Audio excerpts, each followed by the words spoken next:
we're floating quietly into the vastness above, a calm drift through the silent ocean of the cosmos. Wherever you are listening from, whether it's a city glowing faintly under clouded skies or a quiet room where the night is still, welcome. I hope this video helps you unwind, clear the noise of the day, and fall gently into sleep among the stars. If you're new here, I'd love to know. Where in the world are you watching from tonight? It's always a small wonder seeing this sleepy constellation of listeners scattered across the planet.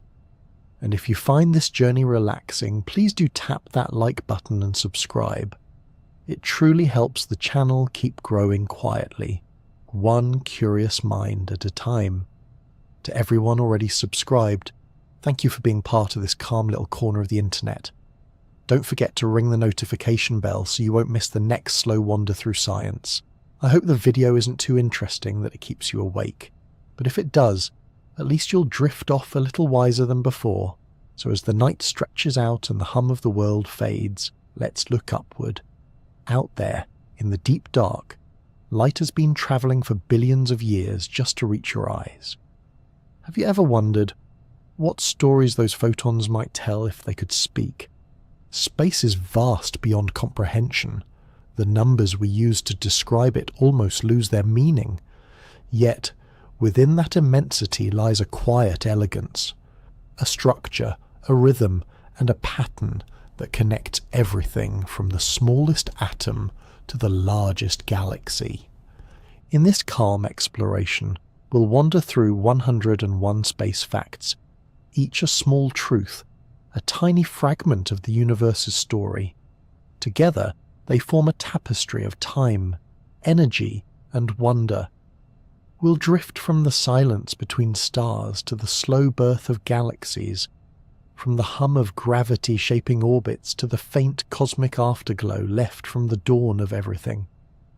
This isn't a lecture or a list, it's a gentle journey through space itself. You don't need to remember any of it. Just let the ideas pass by like constellations. Some will shine brighter, others will fade quietly into the dark, but all of them belong to the same vast night sky.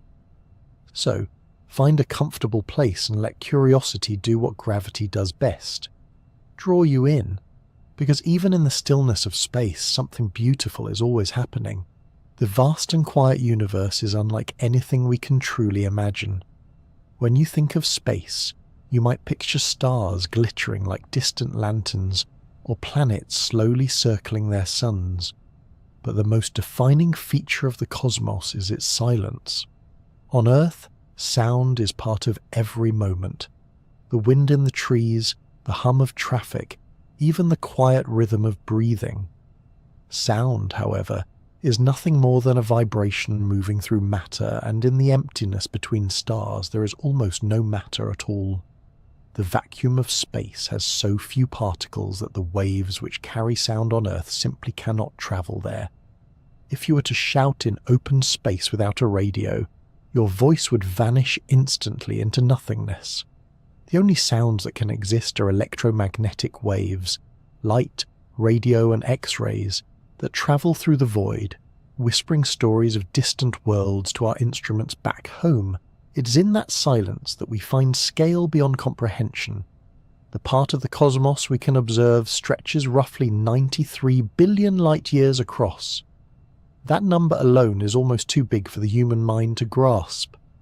1 light-year, the distance light travels in a single year, is nearly 10 trillion kilometers, and the observable universe is filled with light that has been moving across that distance for billions of years. We call it observable because it represents the sphere of space from which light has had time to reach us since the universe began. Beyond that limit, there may be infinitely more. Stars, galaxies, perhaps even entire cosmic structures, but their light hasn't yet arrived. Every night sky is, in a way, a horizon of time as much as space. When astronomers say the universe is about 13.8 billion years old, they're describing the time since space itself began expanding. Before that, there was no space in which to expand, no time to measure. It all began in a moment of unimaginable density and heat, a cosmic beginning that was neither an explosion in space, but rather an expansion of space. From that first instant, the universe has been growing ever since. Light from the earlier stars and galaxies still travels through the darkness, stretched thinner and redder as it goes, a fossil record of ancient brilliance. Every photon we capture from the edge of the observable universe began its journey when the cosmos was young, long before Earth, the Sun, or even our galaxy existed.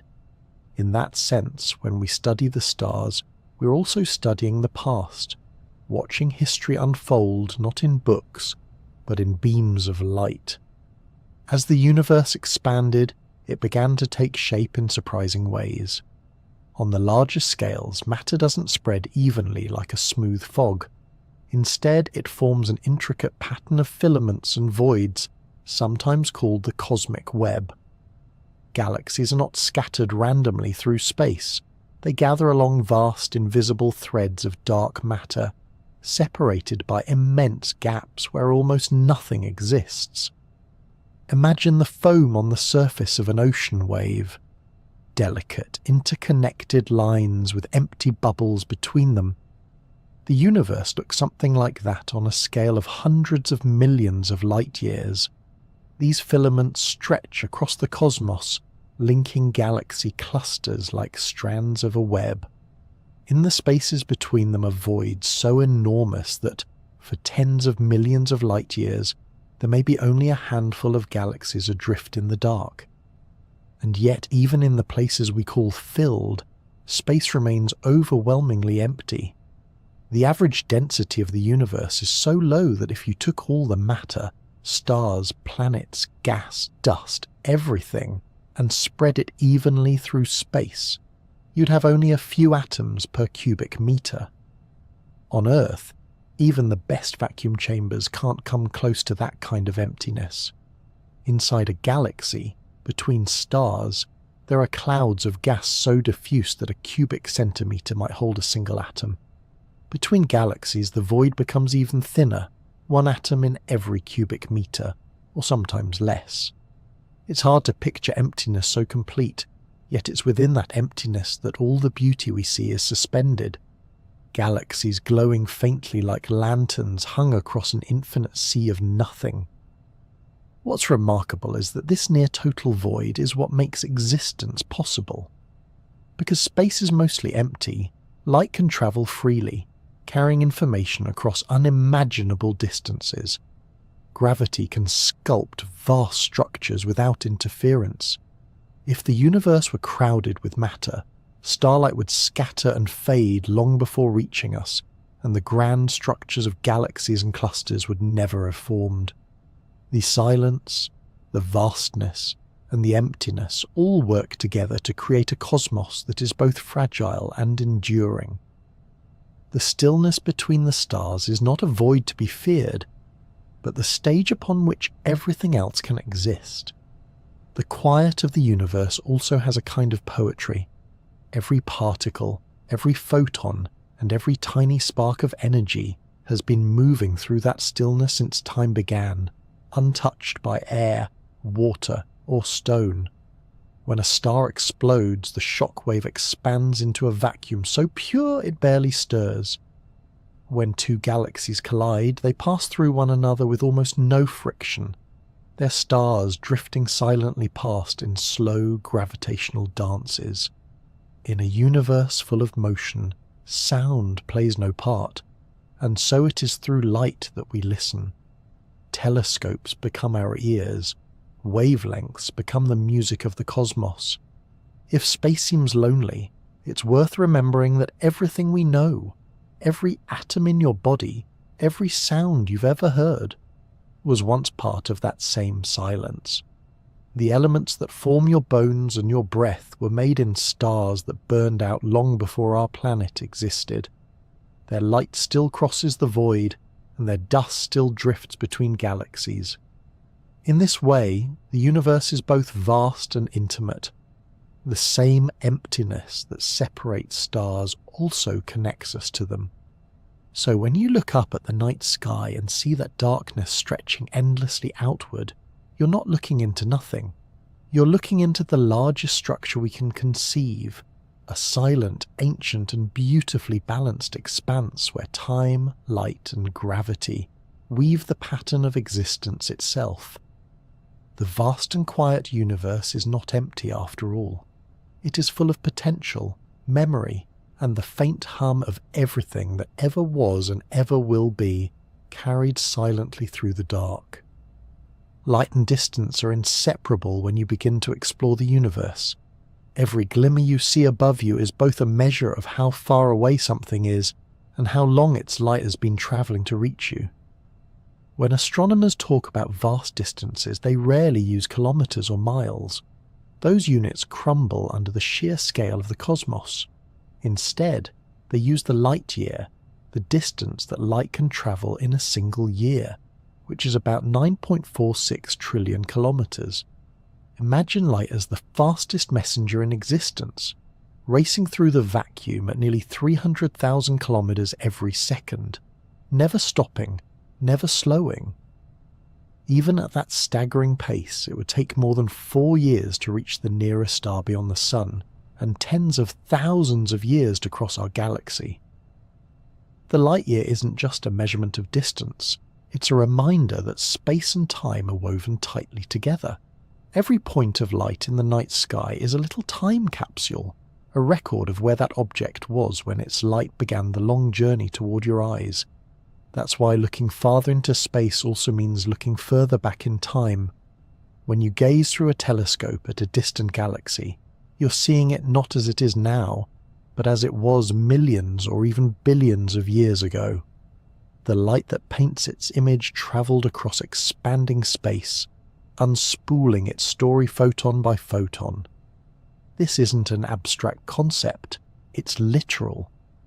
The Andromeda Galaxy, the nearest large spiral to the Milky Way, lies about 2.5 million light-years away. The glow we see tonight left that galaxy before modern humans existed on Earth. When astronomers use powerful telescopes like Hubble or the James Webb, they're not just peering across distance, they're witnessing the universe as it once was, studying galaxies that formed when the cosmos was young and the first stars were igniting. The farther we look, the older the universe appears, until we reach the faint afterglow of the Big Bang itself, light that has been travelling for nearly the entire age of time. The reason we can use light as a ruler for both space and time is that its speed is constant. In the vacuum of space, light always moves at about 299,792 kilometres per second. No matter where you are or how fast you're moving, that number doesn't change. It's one of the fundamental laws of nature, a cosmic speed limit that nothing with mass can break. Even gravity obeys it, because changes in the gravitational field travel as ripples, gravitational waves, that also move at the speed of light. This constancy is what makes Einstein's theory of relativity possible. It means that time and space must bend and stretch to preserve that speed, so that light always races along at the same pace. When we measure distant stars or galaxies, we trust this rule absolutely. Every photon we collect has spent a fixed amount of time on the road, and from that we can tell how far it has come. Starlight itself is a beautiful witness to these scales. The glow from nearby stars may have left them only a few years ago, but the faint light of distant galaxies began its journey when dinosaurs still walked the Earth, or even before Earth had formed at all. Some of the light entering your eyes tonight has travelled for billions of years, untouched, crossing the cold, dark spaces between clusters of galaxies, bending slightly through the pull of gravity until it found our small blue planet. When you realise that, the night sky feels both humbling and intimate. Every point of light is a story from the past, travelling silently through time so we can know that it existed. The stars overhead are not shining now. They shone long ago, and we're only just seeing the evidence. The sky's a living fossil record, written in photons. But those photons don't always arrive in their original colour. The farther a galaxy is, the more the space between it and us has stretched during the light's journey. This stretching changes the wavelength of the light, shifting it toward the red end of the spectrum, a phenomenon known as redshift. It's not that the galaxy itself is moving through space in the usual sense. Rather, space itself is expanding, and it carries the light with it like dots drawn on a balloon as it inflates. The more the universe expands, the more the wavelengths lengthen, and the redder the light appears. By measuring how much a galaxy's light has been redshifted, astronomers can calculate not only its distance, but how fast the universe is expanding. This discovery reshaped cosmology, revealing that the cosmos isn't static or eternal. It's dynamic, growing, and changing. What we see in the deep sky is a snapshot of that motion frozen in time. Light and distance together form the language of astronomy. Through them, we read the universe as it writes its history across space. The numbers may seem immense, trillions of kilometers, billions of years, but each measurement connects directly to what we can see with our own eyes. When you trace a beam of starlight backward, you trace the story of space itself. You glimpse the moment a photon was born in a star's core, perhaps scattered through nebulae or deflected by galaxies before finding its way here. The speed of light, constant and finite, transforms every observation into a meeting with the past. And as the universe continues to expand, that light keeps stretching redder and fainter, a soft echo fading into infinity. The next time you look up at the stars, imagine the distance between you and them not in kilometers or miles, but in years of light.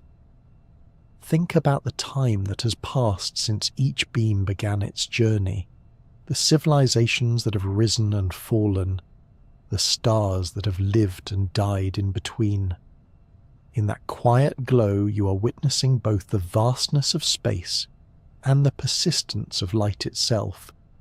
The night sky is a bridge across time, and every photon that reaches you is proof that even across unimaginable distances, the universe still finds a way to be seen.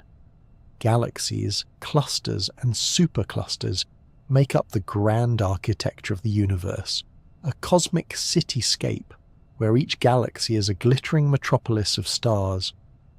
Our own home, the Milky Way, is a barred spiral galaxy, a vast rotating disk about 100,000 light-years across. From the side, it would appear thin and flat, with a bright bulge at the centre and graceful spiral arms curling outward like the whorls of a seashell. From above, it would resemble a glowing pinwheel turning slowly through space once every 200 million years. Within those arms are hundreds of billions of stars, each with its own planets, moons, and stories. Between the stars, enormous clouds of gas and dust drift, giving birth to new suns while others die and scatter their ashes back into the galactic sea. A bar of older, reddish stars crosses the Milky Way's centre like a glowing bridge, where gravity and motion shape the galaxy's rhythm. And at the very heart of it all lies a supermassive black hole, Sagittarius, a star, a dark anchor weighing millions of solar masses, holding the galactic core in its invisible grip. The Milky Way is not alone. It belongs to a small cosmic neighbourhood called the Local Group, a community of over 50 galaxies bound together by their shared gravity. Most of these are small and faint dwarf galaxies, like the Magellanic Clouds visible from the southern hemisphere, irregular, hazy smudges of light orbiting our galaxy like satellites. The second major member of this group is the Andromeda Galaxy, a magnificent spiral even larger than the Milky Way, lying about 2.5 million light-years away. Though that distance seems enormous, Andromeda is actually on a slow-motion collision course with us. In about 4 billion years, the two galaxies will meet, their stars passing through one another almost without contact as their mutual gravity reshapes them into a single, larger elliptical galaxy. For now, though, they drift peacefully in space, moving closer at about 110 kilometers per second, a cosmic waltz set to a timescale beyond imagination. The local group itself is only a small corner of a much larger structure, the Virgo supercluster. This immense region spans more than 100 million light-years and contains thousands of galaxies arranged into clusters and filaments. Our local group sits on one of the smaller threads, slowly being drawn toward the Virgo cluster at its center, a vast congregation of galaxies about 55 million light-years away. The Virgo supercluster acts as a gravitational basin, gathering galaxies like leaves in a slow cosmic eddy. Beyond it lies an even greater structure called Laniakea, meaning immense heaven in Hawaiian, which encompasses the Virgo supercluster and many others. It's part of the vast cosmic web that stretches across the universe, where gravity and dark matter weave galaxies together into interconnected filaments. In that grand pattern, our Milky Way is just one bead on a thread that loops and curves through space. At smaller scales, galaxies tend to gather into clusters, tight groups held together by gravity and, surprisingly, by something invisible. These clusters are some of the largest gravitationally bound objects in the universe, each containing hundreds or even thousands of galaxies. The space between them isn't empty. It's filled with thin, hot gas that glows in X-rays, as well as the mysterious scaffolding of dark matter that provides the mass needed to hold them together. Without dark matter's invisible pull, the galaxies in a cluster would simply drift apart. We can't see dark matter directly, but we can watch how it bends light from distant objects through a process called gravitational lensing, creating arcs and distortions in the images we capture. Through those cosmic fingerprints, we can trace the hidden framework that shapes everything we see.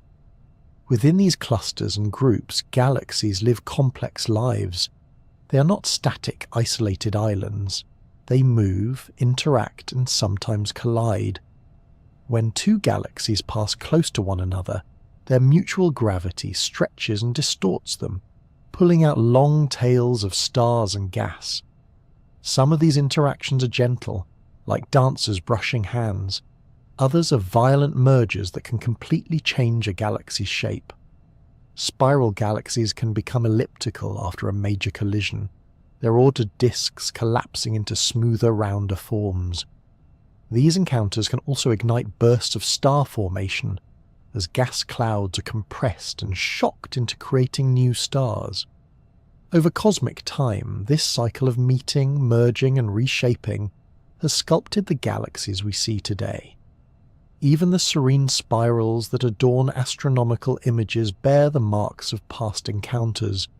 Subtle asymmetries, faint streams of stars, and hidden scars left by ancient collisions. All of this cosmic motion unfolds across timescales that make human history seem like a blink. Galaxies take hundreds of millions of years to complete a single rotation, and clusters evolve over billions of years. Yet despite the scale, there is a kind of calm order to it all. The same gravitational forces that shape an apple's fall also sculpt the dance of galaxies. The Milky Way's stars move together in a great steady flow, each orbiting the center while carrying its own family of worlds. The smaller galaxies around us circle like companions in a slow, endless ballet, drawn by invisible threads of gravity. When we step back and look at this vast architecture, what's most astonishing is how connected it all is. From the smallest star cluster to the largest supercluster, everything belongs to the same cosmic hierarchy. Galaxies gather into groups, groups form clusters, clusters link into superclusters, and those superclusters form part of the cosmic web stretching beyond our ability to see. It's a pattern that repeats, fractal-like, across scales of unimaginable size. And though most of the universe is made of dark energy and dark matter, things we barely understand, the galaxies themselves give it shape and light. If you could see the universe from far enough away, you might notice that galaxies are not randomly scattered at all. They trace out filaments that snake across space like glowing rivers, separated by enormous empty voids. The Virgo supercluster is just one knot in that cosmic tapestry, one luminous patch in the grand design. The Milky Way, nestled on a small arm of that structure, is a single point of light among billions. Yet within that point lies everything we know, our history, our future, and the consciousness that allows us to look outward and wonder. The universe builds its beauty from repetition, from connection, from the quiet pull of gravity linking galaxies into a vast, intricate web. And though we may seem small within it, every act of looking upward ties us back into that same network, reminding us that we too are part of the grand design. The expanding universe is one of the most beautiful and mind-bending discoveries in all of science. For most of human history, people imagine the cosmos as something fixed and eternal, a grand celestial dome with the stars pinned in place. It wasn't until the early 20th century that a quiet revolution began. When astronomer Edwin Hubble aimed his telescope toward distant galaxies, he found that almost every one of them was moving away from us, and that the farther away a galaxy was, the faster it appeared to recede. This simple but astonishing observation revealed a fundamental truth. Space itself is stretching. The galaxies aren't flying through the void like debris from an explosion. Rather, the very fabric of space between them is expanding, carrying them apart. Hubble's discovery, made using a 100-inch telescope on Mount Wilson in the 1920s, reshaped our understanding of the cosmos. What had seemed timeless and static was suddenly alive with motion, an unfolding story rather than a finished painting. When space expands, it does more than push galaxies apart. It also stretches the light that travels through it. As light waves journey across growing space, their wavelengths lengthen, shifting toward the red end of the spectrum. This cosmological redshift is a kind of time signature written on every photon. The redder the light, the farther and longer it has travelled, and the more the universe has expanded during its voyage. Imagine drawing a sine wave on a balloon, then inflating it slowly. The wave stretches, its peaks move apart, and its colour would shift if it were light. Astronomers read these redshifts the way historians read old documents. Each one tells a story about how fast space was expanding when that light began its journey. It's through this gentle stretching of light that we can trace the universe's growth, measure its age, and even predict its fate. If we reverse this expansion in our minds, run the cosmic movie backward, we arrive at a time when everything was closer together, hotter and denser. The early universe was a seething, luminous fog of energy and particles expanding at an incredible rate. Within the first few minutes, it cooled enough for protons and neutrons to fuse into light elements like hydrogen and helium, setting the chemical foundation for everything to come. For nearly 400,000 years, the cosmos remained opaque. Light scattered endlessly off free electrons, unable to travel far. Only when the universe cooled further did those electrons settle into atoms, allowing light to move freely for the first time. That ancient light still fills the sky today as the cosmic microwave background, a faint afterglow from a time when the universe was just a few 100,000 years old. From that blazing birth onward, expansion never stopped. It simply slowed, allowing matter to clump into stars and galaxies. For billions of years, gravity worked to counter this expansion. Galaxies formed, clusters grew, and cosmic structures took shape. Many scientists once assumed that gravity would eventually halt the expansion altogether, perhaps even causing the universe to collapse back in on itself in a big crunch. But in the late 1990s, two teams studying distant supernovae found something unexpected. The expansion wasn't slowing, it was speeding up. The universe was accelerating, as though some unseen force were pushing galaxies apart faster and faster. This mysterious pressure became known as dark energy. No one yet knows what it is. It could be an inherent property of space itself or something even stranger, but it dominates the universe, accounting for roughly 70% of its total energy. The discovery of dark energy was as startling as Hubble's original revelation, reminding us once again that the cosmos refuses to be simple. Even now it's evolving, changing and stretching in ways that challenge our understanding. Yet despite all this motion, not everything is swept away by the expansion. On smaller scales, gravity still reigns supreme. Within galaxies, the pull of mass binds stars and planets together. Our solar system isn't getting larger. The distance from Earth to the Sun stays constant because the Sun's gravity overwhelms the feeble tug of cosmic expansion. The same is true for galaxies within clusters. Their mutual attraction keeps them close even as space between clusters grows. You might imagine the universe as a loaf of raisin bread baking in the oven. As the dough rises, the raisins move apart, but the raisins themselves don't expand.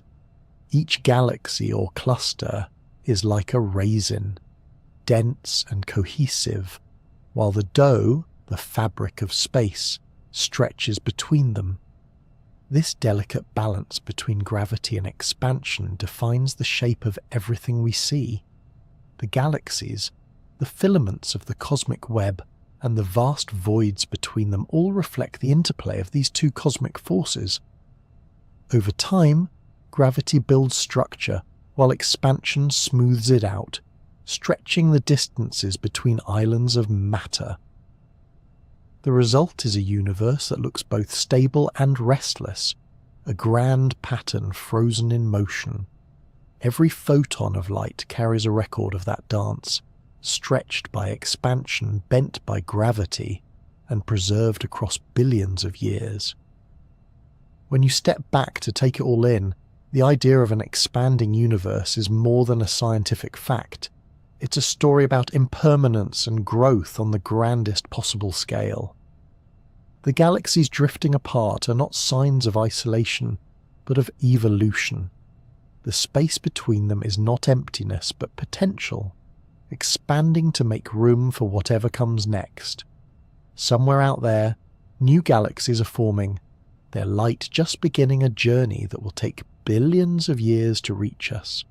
And as that light travels, space will continue to stretch, time will continue to unfold, and the universe will go on expanding quietly, endlessly, into the unknown. The birth of stars begins in the quietest and darkest corners of the galaxy. These regions, called molecular clouds, are enormous and cold, stretching across dozens or even hundreds of light years. Within them, the temperature can drop to just a few degrees above absolute zero. At that chill, atoms of hydrogen, the simplest and most abundant element in the universe, move slowly enough to stick together, forming vast, invisible oceans of gas and dust. From afar, these clouds appear as dark blotches against the brighter backdrop of the Milky Way, but inside them, slow changes are underway. Gravity, ever patient, begins its quiet work, tugging gently on clumps of gas until they start to gather. Most of the time, these clouds remain stable for millions of years, supported by internal pressure and magnetic fields. But when something disturbs the balance, a nearby supernova, the shock wave of a passing star, or even the collision of two clouds, certain regions collapse. A new generation of stars begins to form in the darkness. As gravity draws the gas inward, the collapsing material starts to spin. Conservation of angular momentum ensures that as the cloud shrinks, It spins faster, like an ice skater pulling in their arms. The compression heats the gas, and the center grows dense enough to trap energy. Eventually, this central knot, called a protostar, becomes hot enough to shine faintly in infrared light, hidden from our eyes, but visible to telescopes that can see through the dust. Inside its core, pressure and temperature rise until hydrogen atoms begin to fuse into helium, releasing energy in the form of light and heat. This marks the star's true birth, the moment it begins to shine from within. What began as a cold, invisible cloud becomes a source of light that can burn for billions of years. Each star is essentially a controlled thermonuclear engine, perfectly balanced between the inward pull of gravity and the outward push of radiation. Around these newborn stars, the remaining gas and dust don't simply vanish, they flatten into rotating disks. These disks, called protoplanetary disks, are where planets are born. Within them, tiny dust grains collide and stick together, forming pebbles, then boulders, and eventually the seeds of planets. Over millions of years, these fragments grow into rocky worlds and gas giants, moons and comets, all orbiting their parent star.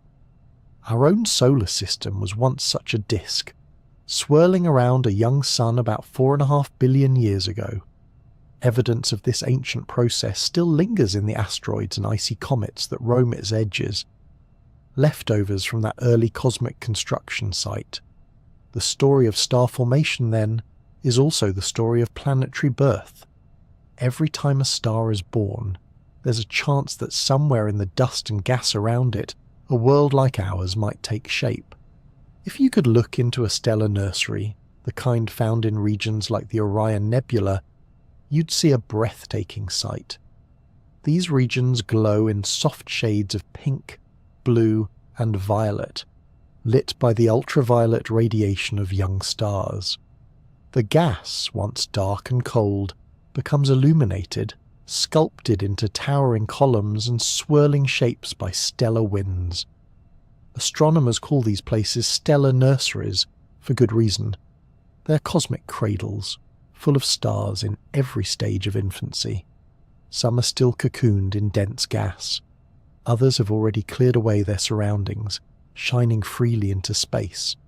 The colours we see in the images captured by telescopes aren't just for beauty. They reveal the physics of the clouds themselves. Hydrogen glows red, oxygen blue-green, and sulfur soft orange, each hue marking a different chemical fingerprint. Together, they form some of the most stunning natural artworks in the universe. The famous Pillars of Creation, for example, are part of such a nursery, where stars are forming inside towering columns of dust several light years tall. Despite their beauty, these nurseries are turbulent places.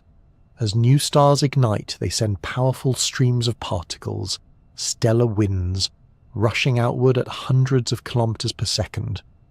These winds carve out bubbles and cavities, compressing nearby gas and sometimes triggering new waves of star formation. Magnetic fields also play a vital role in regulating how stars form. They thread through molecular clouds, guiding the flow of gas and resisting collapse in some regions while aiding it in others. Too strong a field and star formation slows.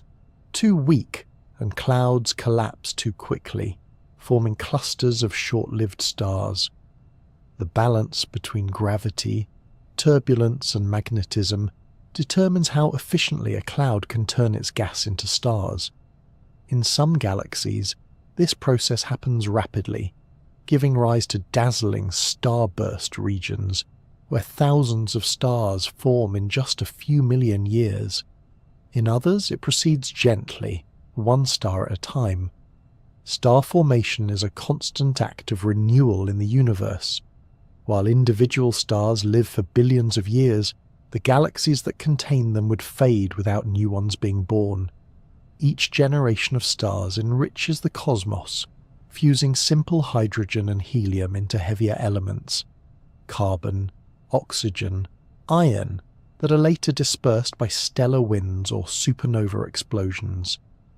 These elements mix back into the interstellar medium, seeding the next generation of stars and planets.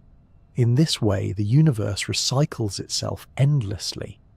The atoms in your body, carbon from old stars, calcium from supernovae, iron from dying giants, were all forged in this ancient process. Every heartbeat, every breath you take carries the signature of a star that lived and died long before the sun was born. From a distance, the formation of a star might seem violent. Gravity crushing gas, nuclear fires igniting, and winds tearing through clouds. But within that chaos lies an exquisite balance. The same physics that governs a collapsing cloud of gas governs the balance of forces in your own cells. It's a reminder that the universe, for all its vastness, is deeply connected. The next time you look up at the night sky and see a single point of light, remember that it was once just a faint flicker deep within a cold cloud, waiting for gravity to nudge it into life. That quiet process, repeated trillions of times across billions of years, is what fills the darkness with stars. And somewhere, even now, in a hidden corner of the Milky Way, another one is just beginning to shine. The lives of stars are written by their mass. From the moment a star is born, the amount of material it gathers decides nearly everything about its future. How hot it will burn, what colour it will shine, and how long it will live. Massive stars live fast and die young, burning through their fuel in mere millions of years. Smaller stars, on the other hand, lead long, quiet lives, glowing steadily for billions or even trillions of years. The physics is elegantly simple. The more mass a star has, the greater its gravity, and the more intense the pressure and heat at its core. That higher temperature drives faster nuclear fusion, making the star brighter but also exhausting its hydrogen supply much sooner. A giant blue star might outshine the sun by tens of thousands of times, yet it will fade away long before a modest yellow star like ours reaches middle age. In contrast, the smallest stars barely glow at all, but they have the patience of eternity. The most enduring of these small stars are the red dwarfs, tiny cool suns that burn their hydrogen with remarkable thrift. They make up the vast majority of stars in the Milky Way, quietly shining in red and orange hues too faint for the naked eye to see. Their surface temperatures are much lower than the sun's, often around 3,000 degrees Celsius, and they fuse hydrogen so slowly that their lifetimes stretch to extraordinary lengths. Some are predicted to last not just billions but trillions of years, far longer than the universe itself has existed. None have yet reached old age because the cosmos is still too young for that. Even the first red dwarfs, formed over 13 billion years ago, are still burning steadily. Around these stars, planets may orbit for epochs longer than the age of all human history multiplied countless times. When the larger, brighter stars have long since gone dark, it will be the red dwarfs that keep the universe softly glowing in the far future, guardians of the long cosmic night. Our own sun sits somewhere in the middle ground, a typical medium-mass yellow star. It spends the majority of its life in what astronomers call the main sequence, the long stable phase where hydrogen is fused into helium in its core. This delicate balance between gravity pulling inward and radiation pushing outward defines most of a star's existence. For the Sun, this stage lasts about 10 billion years, and we're currently a little less than halfway through that span. During this time, the Sun remains remarkably steady, producing the consistent light and warmth that have allowed life to flourish on Earth. The stability of main sequence stars like the Sun is a quiet miracle of physics. For billions of years, the same processes repeat with astonishing precision, maintaining the perfect equilibrium between collapse and explosion. This is why planets like ours can orbit for eons without fear of sudden chaos. But stars do not last forever. As hydrogen runs low in the core, fusion slows, and gravity begins to gain the upper hand. The star contracts under its own weight, heating the core even further until it becomes hot enough to start fusing helium into heavier elements like carbon and oxygen. The outer layers respond to this new burst of energy by expanding dramatically. A star that once shone modestly in yellow can swell into a red giant, growing hundreds of times its original size. If the Sun were to expand that way today, its outer edge would engulf Mercury and Venus, and perhaps even reach Earth's orbit. These red giants glow cooler on the surface, giving them their deep reddish hue, but inside they are cauldrons of fierce nuclear reactions. The transformation marks the final act of a stable star's life, a period of beauty and instability before its final fade. Some stars, particularly those near the end of their fuel supply, behave unpredictably even before they reach that stage. Variable stars are celestial rhythm keepers, brightening and dimming over precise intervals. Their pulsations are caused by changes in their outer layers, expanding and contracting as heat builds and releases. These cycles can range from hours to months, but each is consistent, so consistent in fact that astronomers use them as cosmic measuring sticks. One type, known as Cepheid variables, helped reveal the scale of the universe. When Henrietta Swan-Leavitt discovered the relationship between a Cepheid's brightness and its period in the early 1900s, she gave astronomers a tool to measure distance across the cosmos. By observing how quickly a variable star brightens and fades, and comparing its apparent brightness to its intrinsic one, we can determine how far away it is. The technique allowed Edwin Hubble to prove that other galaxies lay far beyond our own, expanding the known universe from a single island to a cosmic ocean. These rhythmic stars remind us that even in apparent stillness, the universe pulses with life. Each variation in brightness is a reminder of the dynamic nature of stars, objects that seem eternal but are always changing. Some variables are binary systems where two stars orbit so closely that one occasionally eclipses the other from our point of view. Others are unstable giants, swelling and shedding material as they evolve. Their light flickers like a heartbeat, marking the passage of cosmic time. In studying them, we learn not only about distance, but about the internal structure of stars, the delicate balance of pressure, temperature, and gravity that keeps them shining. Across their vast lifetimes, stars live through cycles of creation, stability, transformation, and decline. Their mass writes their fate, but their light writes the universe's story. The smallest red dwarfs may live for trillions of years, while the most massive blue stars burn out in a flash of brilliance. In between lie countless others, orange dwarfs, yellow suns, and red giants, all playing their part in the grand stellar symphony. From the moment they ignite to the moment they fade, stars are engines of transformation, turning simple hydrogen into the elements that build planets, oceans, and living beings. Every atom of calcium in your bones, every bit of iron in your blood, once passed through the heart of a star.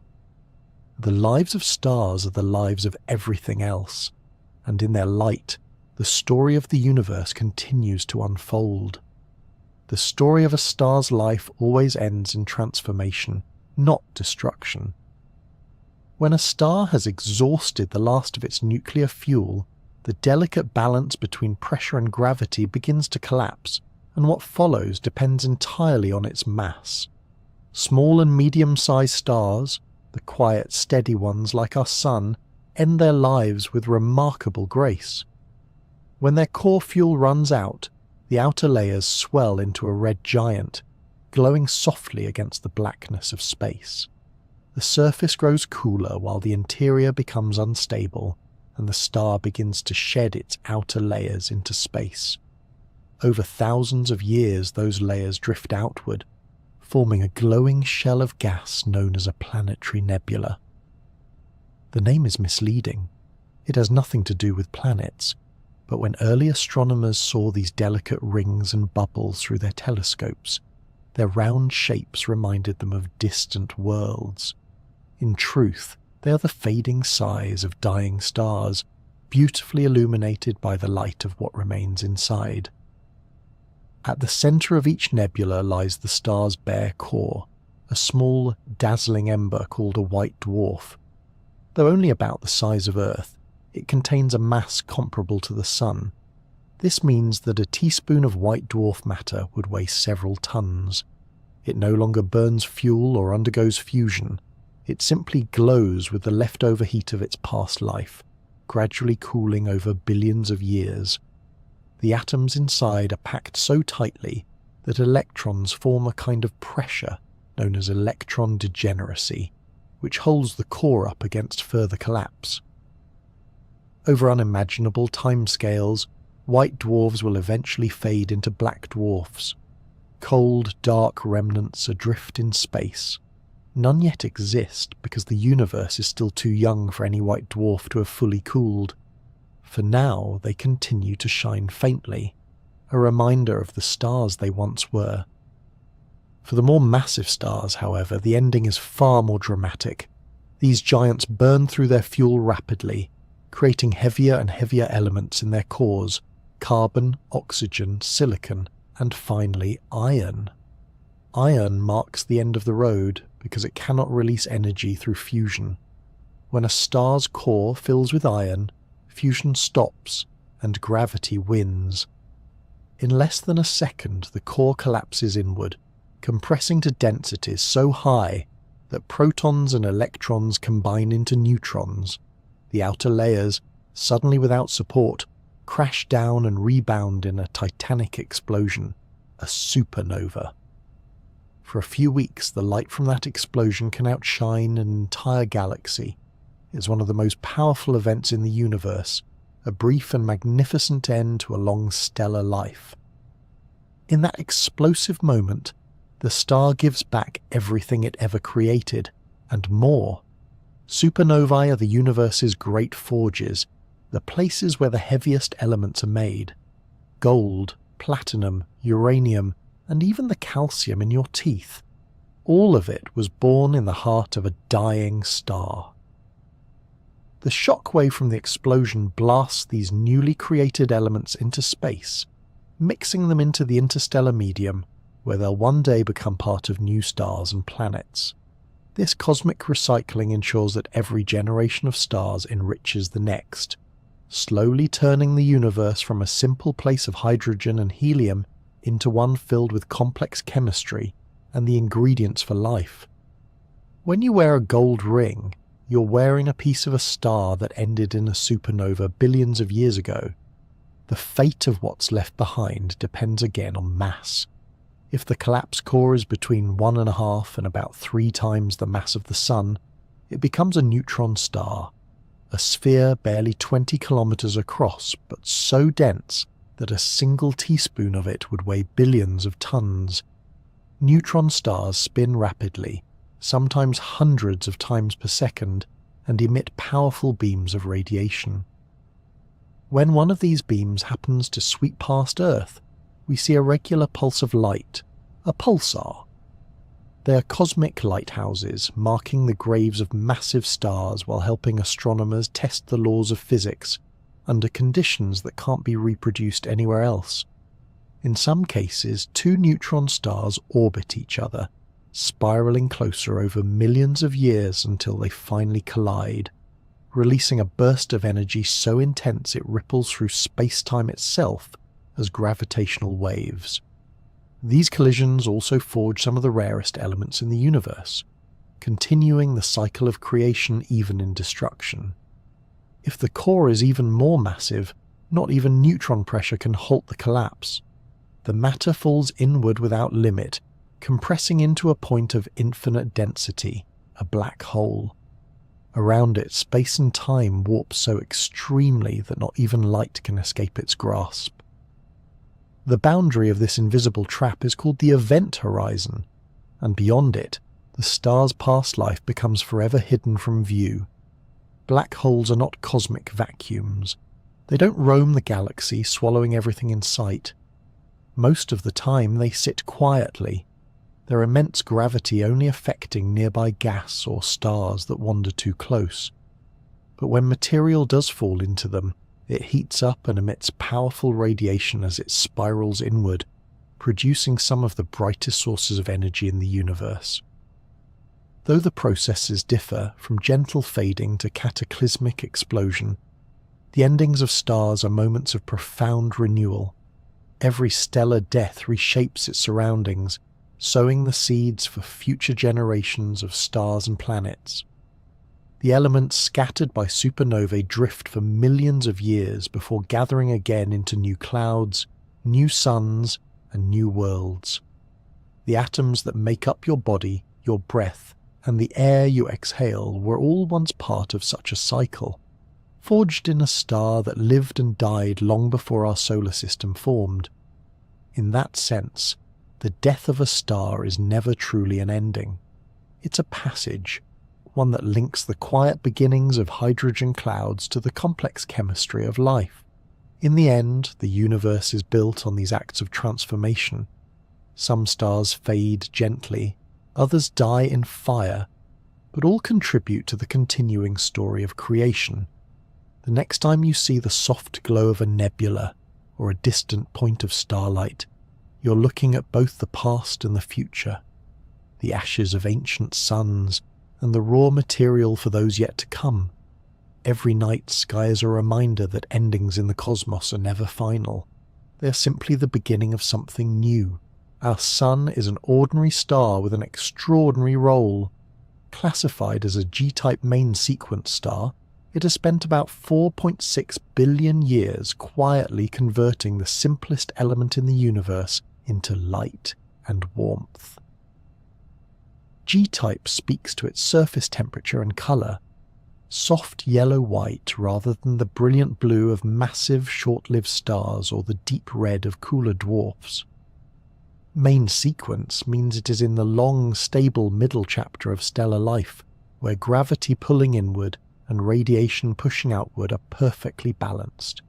That steady equilibrium is why our seasons and climate have had time to nurture oceans, continents, and life. Inside, the sun is layered.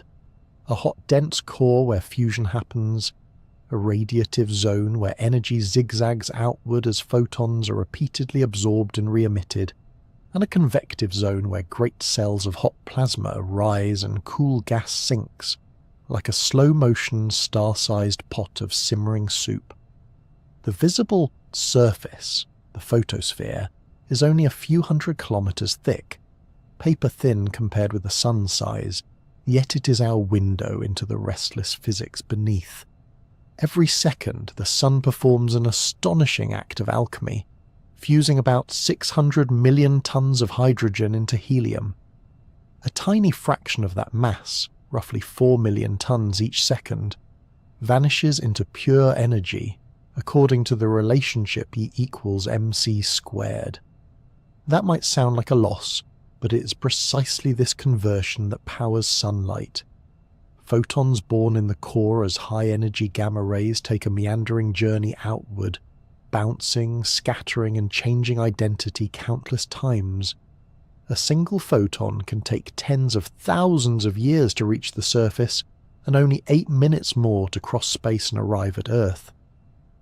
Along the way, a river of near-massless particles called neutrinos escape straight through the sun, almost unimpeded, and some pass through your body every second without leaving a trace.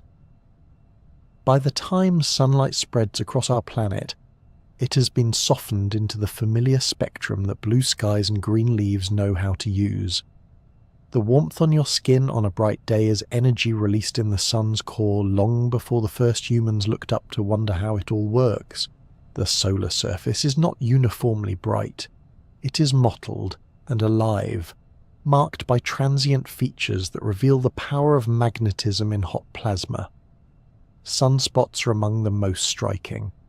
Dark island-like patches where the gas is cooler, by roughly 1 to 2,000 degrees, than the surrounding photosphere. They're cooler not because the sun is running out of fuel, but because intense magnetic fields there suppress the churning convective motions that normally bring hot material up from below. Sunspots often appear in pairs or groups, with magnetic field lines arching between them like luminous bridges in ultraviolet images. They wax and wane over an approximately 11-year cycle, a rhythm driven by the sun's differential rotation. Its equatorial regions rotate faster than its poles, twisting magnetic fields into knots and loops. When the cycle peaks, sunspots become more numerous, and the sun's magnetic atmosphere, the corona, grows more dynamic and complex. That complexity can erupt in spectacular fashion. Solar flares are sudden flashes of electromagnetic energy, released when stressed magnetic fields in the corona reconnect in new configurations. In minutes, a flare can release as much energy as billions of nuclear bombs. Sometimes the sun also launches vast clouds of magnetized plasma into space, known as coronal mass ejections. When one of these coronal storms sweeps across the solar system and encounters Earth's magnetic field, it can rattle our planet's protective bubble and pour charged particles into the upper atmosphere. The result is both beautiful and disruptive. The aurora, the northern and southern lights, blossoms into shimmering curtains of green and crimson as atmospheric atoms and molecules are excited and then glow. At the same time, strong geomagnetic storms can induce currents in long power lines, interfere with radio communication and satellite navigation, and nudge satellites from their orbits by heating and expanding the upper atmosphere. Most solar outbursts are modest. A few, like the famous storm of 1859, often called the Carrington event, are reminders that our technological civilization is linked to the moods of a star. Despite the occasional outburst, the sun's long story is one of patience and balance. Yet even patience has an ending. As the core slowly accumulates helium ash, the sun adjusts. It brightens gradually over hundreds of millions of years. Far in the future, about 5 billion years from now, the core will no longer be able to sustain hydrogen fusion at its center. The sun will respond by changing its structure. The core will contract and heat. Hydrogen will begin fusing in a shell around it, and the outer layers will expand dramatically. The sun will swell into a red giant, its surface cooling even as its size increases to many times its current diameter. The innermost planets, Mercury and Venus, will almost certainly be engulfed. Earth's fate is more complicated, balance between tidal interactions, mass loss and orbital shifts. But the world we know will long since have been transformed by the sun's increasing brightness. During this giant phase, the sun will shed much of its outer atmosphere into space, creating a shell of glowing gas, what astronomers call a planetary nebula, illuminated by the exposed hot core. That core, left behind after the outer layers drift away, will become a white dwarf, a stellar ember roughly the size of Earth, but with about half the sun's mass. It will no longer fuse fuel. It will simply glow with stored heat, slowly fading over billions and billions of years. The solar system, by then a calmer place of cold remnants and ghostly orbits, will circle a small, brilliant jewel of a star. This is not a tragic ending. It is the ordinary, dignified conclusion written by physics for stars of the sun's mass. The material cast off in the red giant and nebula phases will enrich the interstellar medium, seeding future clouds with the elements our sun forged during its long, steady life. Somewhere, someday, that matter may become part of a new star, a new planet, and perhaps even new eyes looking up, warmed by a different dawn. For now our sun continues its quiet work with a reliability that has framed every human story. Its classification as a G-type main sequence star may sound technical, but it is shorthand for a simple truth. It is stable enough to rise and set through uncounted generations, energetic enough to light oceans and forests, and dynamic enough to remind us, in sunspots and auroras, that even familiar stars are alive with physics. Each sunrise is a delivery from a nuclear furnace 93 million miles away. Each sunset is a promise that the same light will return. In that rhythm, life learned to flourish. In that light, we learn to see. The discovery of worlds beyond our solar system is one of the most profound achievements of modern astronomy. For centuries, people looked up at the stars and wondered if any of those distant suns had planets of their own. Today, we know the answer. Yes, and more than we ever imagined. Astronomers have confirmed thousands of exoplanets, planets orbiting stars other than our Sun, and suspect that there are billions more waiting to be found. Almost every star you see in the night sky likely hosts its own family of worlds.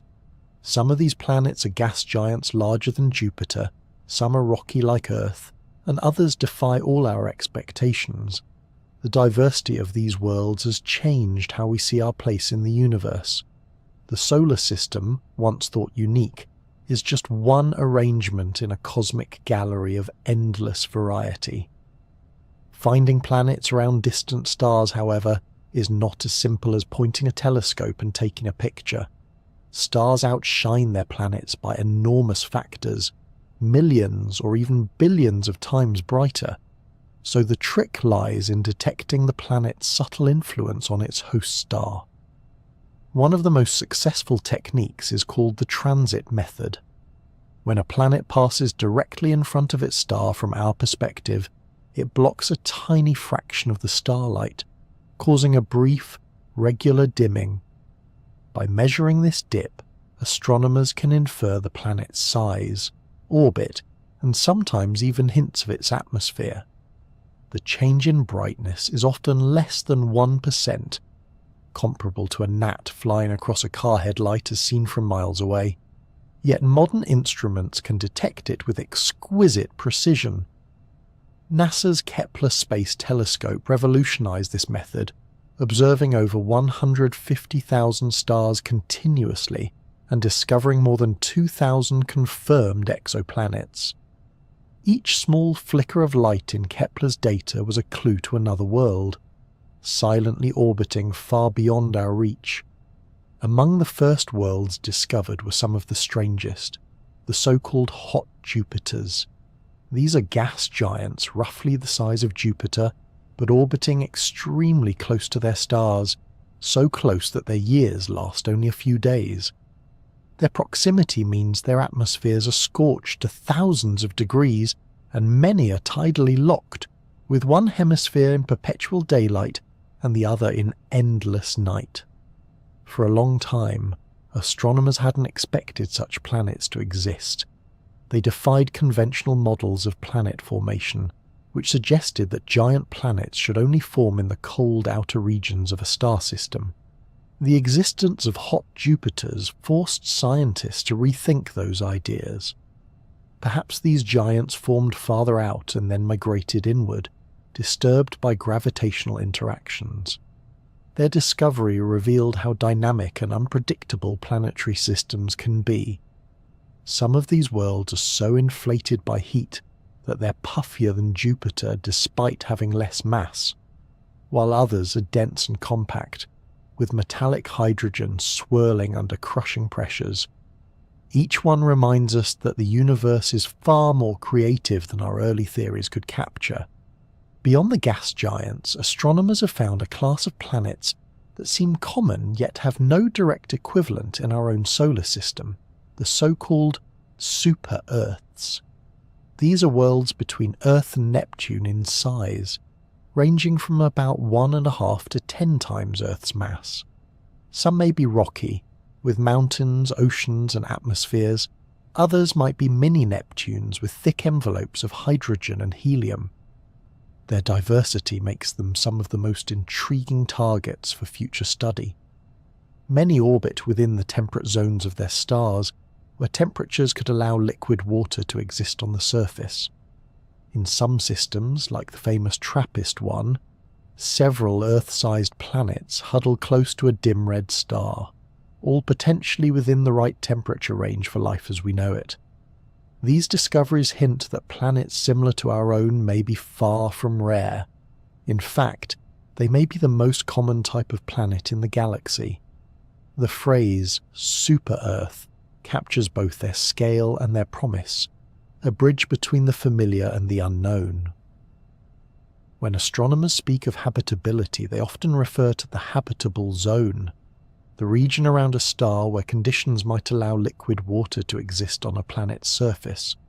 Too close to the star and water would boil away, too far and it would freeze solid. Earth sits comfortably in the middle of our Sun's habitable zone, but every star has its own version, depending on its brightness and temperature. Around cool red dwarfs, the habitable zone can be so close that planets orbit their stars in just a few days.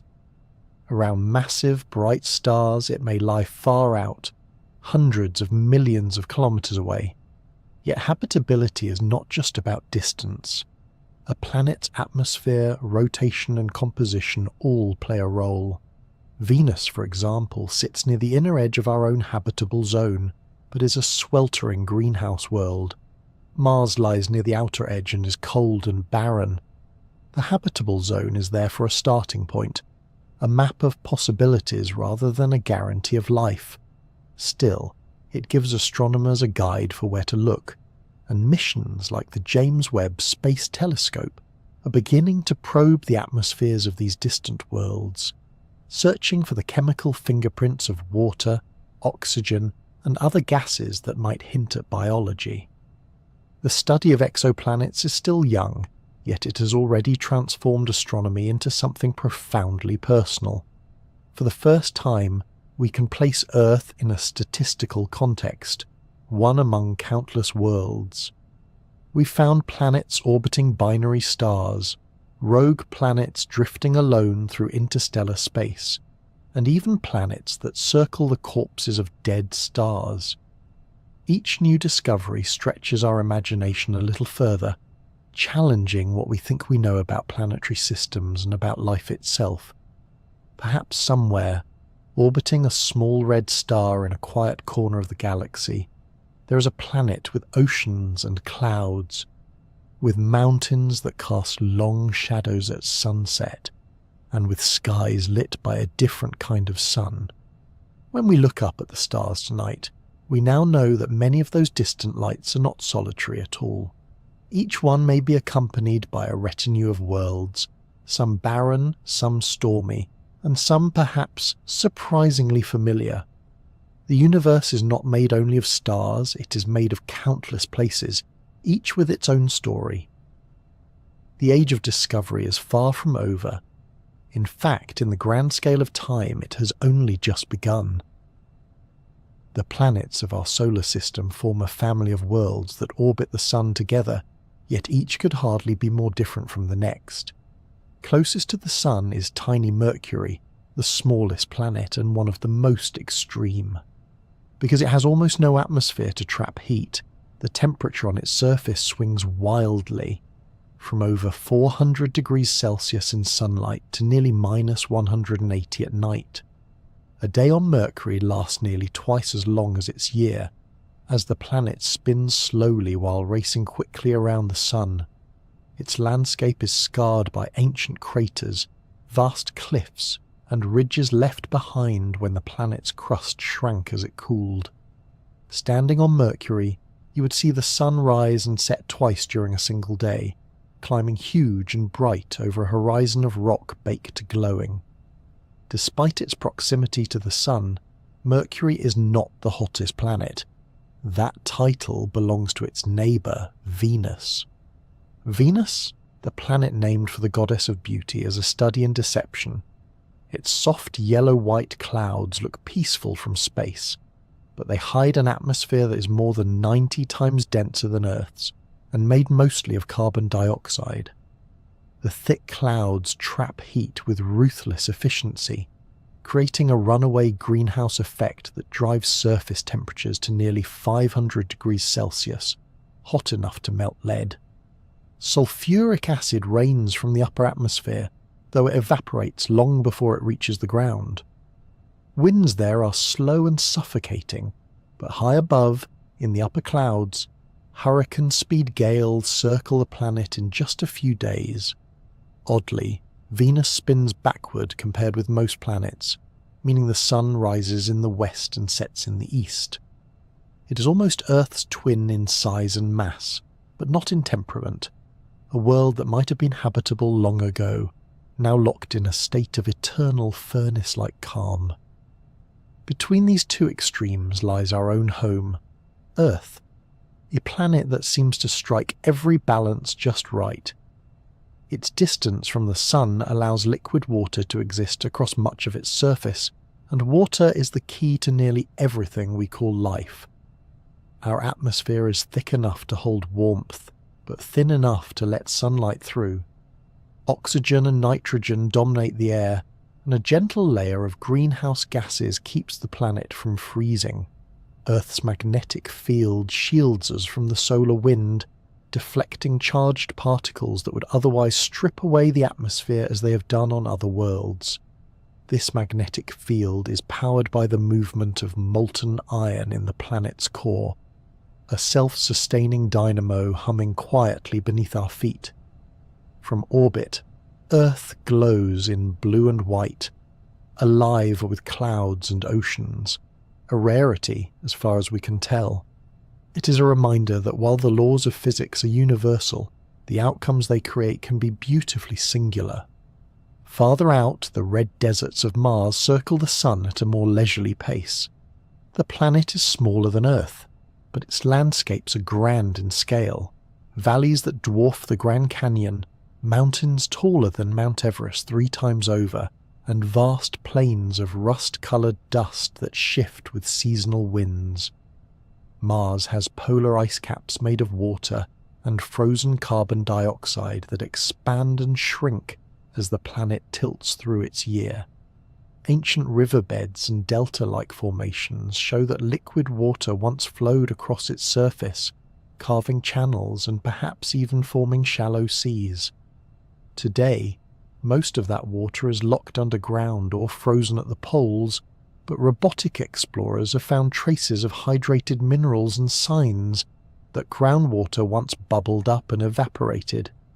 Mars's thin atmosphere, less than 1% the density of Earth's, leaves it exposed to radiation and temperature extremes, yet continues to captivate scientists as the most likely candidate for past or even future life beyond our planet. Beyond Mars looms Jupiter, the first of the gas giants, and by far the largest planet in the solar system. It is so massive that it could contain all the other planets combined and still have room to spare. Composed mostly of hydrogen and helium, Jupiter has no solid surface, just layers of gas and liquid compressed under staggering pressure.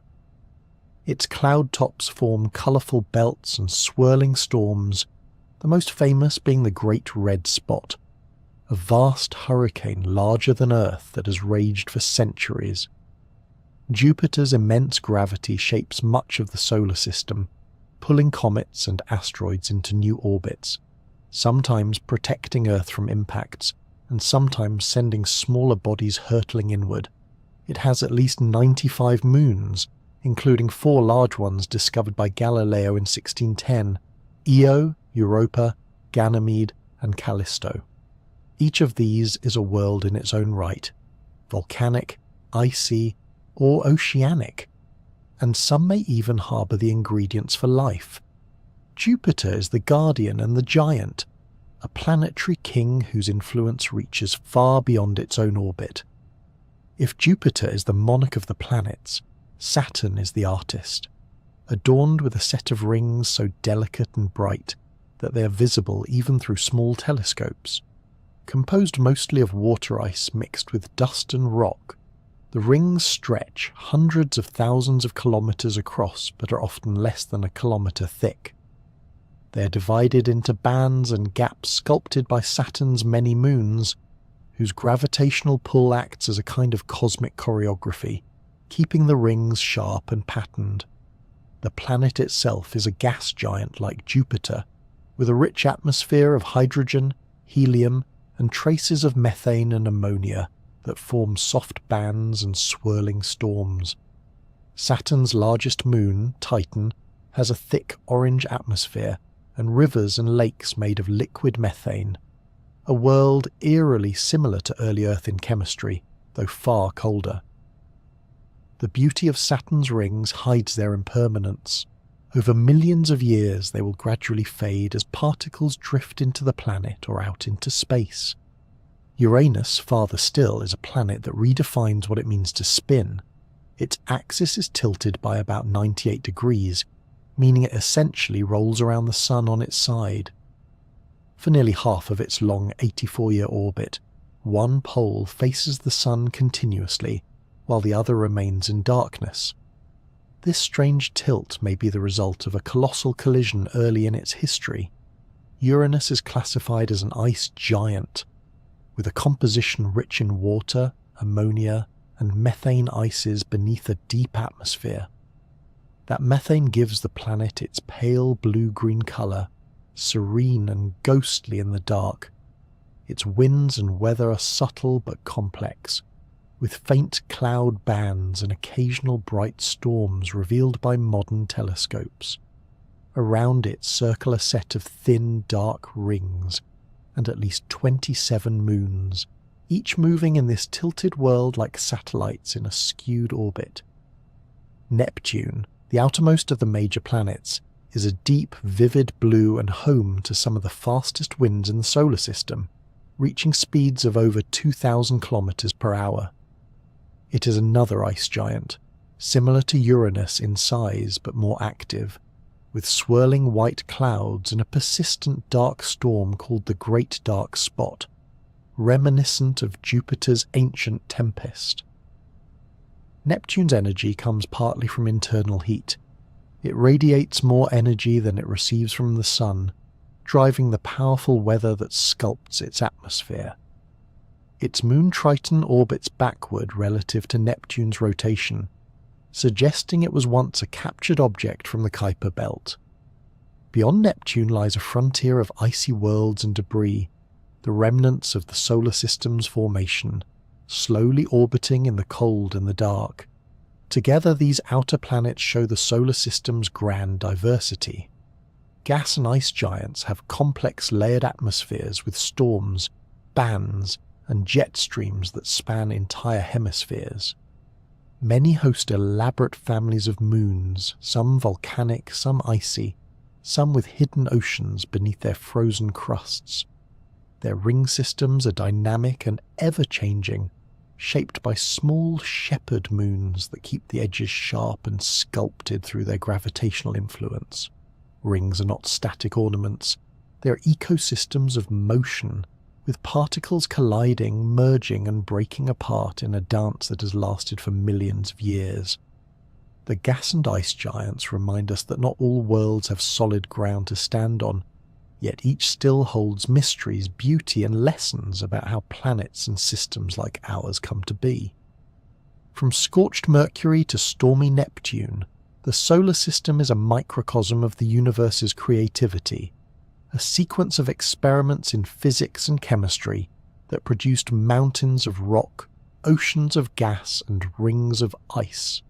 Every planet is a different answer to the same cosmic question. What happens when gravity and matter have time to play? Moons and ocean worlds remind us that planets are not the only places where fascinating stories unfold. Across the solar system, these smaller companions reveal a hidden richness, from frozen seas beneath their crusts to alien rivers of methane flowing through orange haze. Even our own moon, silent and grey as it appears, plays an essential role in shaping the conditions that make Earth habitable. Formed roughly 4.5 billion years ago, likely from debris flung into orbit after a colossal collision with a Mars-sized body. The Moon became Earth's steadying partner. Its gravity tugs gently at the oceans, creating the rhythmic rise and fall of tides that have influenced life for billions of years. Those tides stir coastlines, mix nutrients, and may have provided the shallow, changing environments where early life first adapted to cycles of wet and dry. The Moon also stabilizes Earth's axial tilt, keeping our seasons regular and preventing extreme shifts in climate. Without it, our planet might wobble unpredictably over time, swinging between ice ages and scorching eras. Even now, the Moon slowly drifts farther away, about 4 centimeters each year, but its influence on our world remains profound, both physically and emotionally, as the bright, familiar face that has guided countless generations through the night. Beyond Earth, the gas giants host their own remarkable moons, many of which hold secrets beneath their frozen shells. Around Jupiter orbits Europa, one of the most intriguing worlds in the solar system. At first glance, it seems like a smooth, icy sphere crisscrossed with brownish-red lines and cracks. But those markings hint at something extraordinary beneath, a global ocean of liquid water, kept warm by tidal flexing as Jupiter's gravity kneads the Moon's interior. That constant squeezing and stretching generates enough heat to prevent the ocean from freezing solid, even though Europa's surface temperature hovers around minus 160 degrees Celsius. The ice above is thought to be tens of kilometers thick, floating atop a vast salty sea that may contain twice as much water as all of Earth's oceans combined. Occasionally, plumes of vapor have been observed erupting from the surface, possibly venting from this hidden ocean. Scientists dream of one day sending a probe to pierce the ice and explore the waters below, searching for signs of life that might have evolved in darkness, nourished by heat and chemical energy rather than sunlight. Saturn too has its share of wonders, and among them, Enceladus stands out as a tiny moon with an outsized secret. Barely 500 kilometers across, it gleams like a perfect white pearl against the blackness of space. Beneath that pristine surface lies another global ocean, warmed by tidal forces from Saturn's immense gravity. Near the South Pole, enormous fractures known as tiger stripes vent jets of water vapor, ice particles and organic compounds into space. These plumes were discovered by the Cassini spacecraft, which flew through them and directly sampled their composition. What it found astonished scientists: complex organic molecules, salts, and evidence of hydrothermal activity at the ocean floor, conditions remarkably similar to those found around Earth's deep sea vents, where life thrives without sunlight. Enceladus, once thought to be an inert ice ball, turned out to be geologically active and potentially habitable. The material it sprays into space even contributes to Saturn's faint E-ring, meaning this tiny moon is literally feeding a ring system as it vents its secrets into the void. Another of Saturn's moons, Titan, offers a very different kind of world. It is the only moon in the solar system with a thick atmosphere, denser even than Earth's, composed mostly of nitrogen with traces of methane. From orbit, Titan looks like a hazy orange sphere, its surface hidden beneath layers of smog-like clouds. Yet radar and infrared mapping have revealed an astonishing landscape below: lakes, rivers, and seas, not of water, but of liquid methane and ethane. These hydrocarbons fill basins, carve channels, and evaporate into the sky, forming a complete weather cycle much like Earth's, but with methane playing the role of water. Titan's temperature hovers around minus 179 degrees Celsius, cold enough to keep methane in liquid form. On the surface, dunes of dark organic sand stretch for hundreds of kilometers, and icy rocks made of water are as hard as granite. It is a world where chemistry has taken strange turns, and where scientists wonder whether exotic forms of life could exist, not in water, but in liquid hydrocarbons. In the far future, when the sun swells into a red giant and warms the outer solar system, Titan may become temperate, a brief, distant echo of habitability. Among Jupiter's many moons, one stands apart for its sheer size and strength: Ganymede. Larger than Mercury and nearly as big as Mars, Ganymede is the solar system's largest moon, and the only one known to have its own magnetic field. This magnetic bubble, weak but significant, interacts with Jupiter's immense magnetosphere, creating shimmering auroras that dance around its poles. Ganymede's surface is a patchwork of bright and dark regions, ancient cratered terrain mixed with younger grooved plains where ice once shifted and refroze. Beneath its icy crust lies yet another hidden ocean, possibly sandwiched between layers of ice under immense pressure. The presence of a magnetic field suggests a liquid metallic core, meaning Ganymede is not a frozen relic, but a differentiated world with a complex interior. Like Europa and Enceladus, it may harbour conditions suitable for life, though its deep layers would be difficult to reach. Still, its size, structure and magnetic personality make it one of the most fascinating worlds in the solar system. Taken together, these moons and ocean worlds show that our solar system is far more active and diverse than once imagined. For centuries, astronomers saw moons as mere companions to planets, cold, inert satellites circling larger bodies. Now we know they can be dynamic worlds in their own right, with weather, oceans, volcanoes and magnetic fields. Some may even hold environments where life could arise independently of sunlight, drawing energy instead from chemistry and heat. From the tides of our own moon to the geysers of Enceladus and the methane rivers of Titan, these places challenge our imagination and expand our definition of what a habitable world might be. It's possible that the first discovery of extraterrestrial life, if it happens within our solar system, will not come from Mars or any planet at all, but from a moon, orbiting quietly in the cold, carrying an ocean beneath its frozen shell.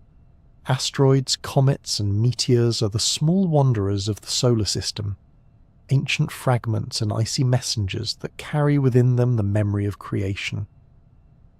They are the leftovers of planetary construction, the debris that never coalesced into full-fledged worlds.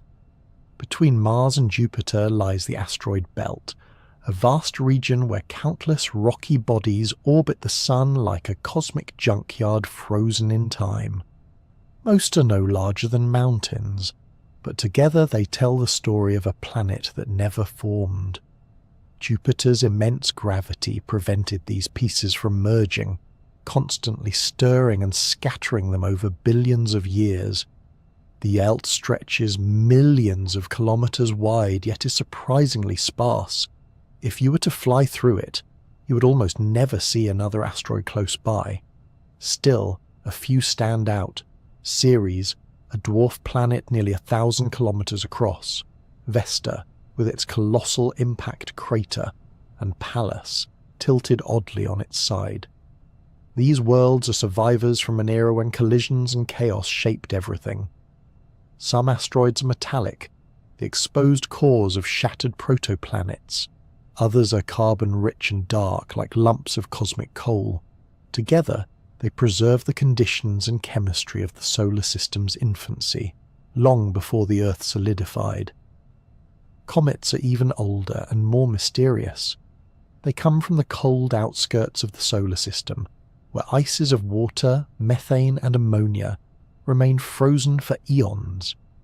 When a comet's elongated orbit brings it near the Sun, the heat awakens it. Ice begins to vaporize, releasing jets of gas and dust that form the comet's glowing coma and sweeping tails. The sight of a comet with its luminous streak arcing across the night sky has fascinated humans since prehistory, sometimes as omens, sometimes as wonders. Every comet grows two tails, one of dust, reflecting sunlight in a golden arc, and another of ionized gas, glowing faintly blue as it is pushed straight outward by the solar wind. Each pass near the sun reshapes the comet, eroding its surface and leaving trails of debris behind it. Eventually, many comets break apart entirely, scattering their icy fragments through space. Some originate in the Kuiper belt beyond Neptune, while others are thought to come from the far more distant Oort cloud, a spherical shell of icy bodies that may extend halfway to the nearest stars. These frozen travellers are time capsules, preserving the volatile ingredients that helped seed the early Earth with water and organic molecules. When these fragments cross Earth's path, they light up our skies as meteors, tiny specks of dust and rock burning brilliantly as they streak through the atmosphere. Most are no larger than grains of sand, yet the friction of their passage compresses and heats the air ahead of them so fiercely that they flare for a brief instant, leaving glowing trails before disintegrating. The word meteor comes from the Greek for thing in the air, but some survive the plunge all the way to the ground. Those survivors are called meteorites. They're among the most precious scientific specimens on Earth, pieces of other worlds that fall into our hands. Some are metallic, composed mainly of iron and nickel. Others are stony, rich in silicates and carbon compounds. A few even contain tiny mineral grains older than the solar system itself, formed in ancient stars and carried here across light years of space. When scientists slice open a meteorite, they're holding not only rock but history, the raw material from which planets like ours were built. Every year, the Earth encounters several regular meteor showers when our planet's orbit crosses the dusty paths left by comets. The Perseids in August, the Geminids in December, and the Leonids in November are among the most famous. During these events, dozens or even hundreds of meteors can be seen each hour, all appearing to radiate from a single point in the sky. These showers are cosmic maintenance events, reminders that our planet moves through an environment rich with leftover debris. Each streak of light is a momentary connection between our world and the vastness beyond, a grain of comet dust meeting an atmosphere thick with life. Over time, the dust from such encounters settles gently onto Earth's surface, adding hundreds of tons of extraterrestrial material each day. Some of that dust carries carbon and organic molecules, the same ingredients that may have contributed to the emergence of life billions of years ago.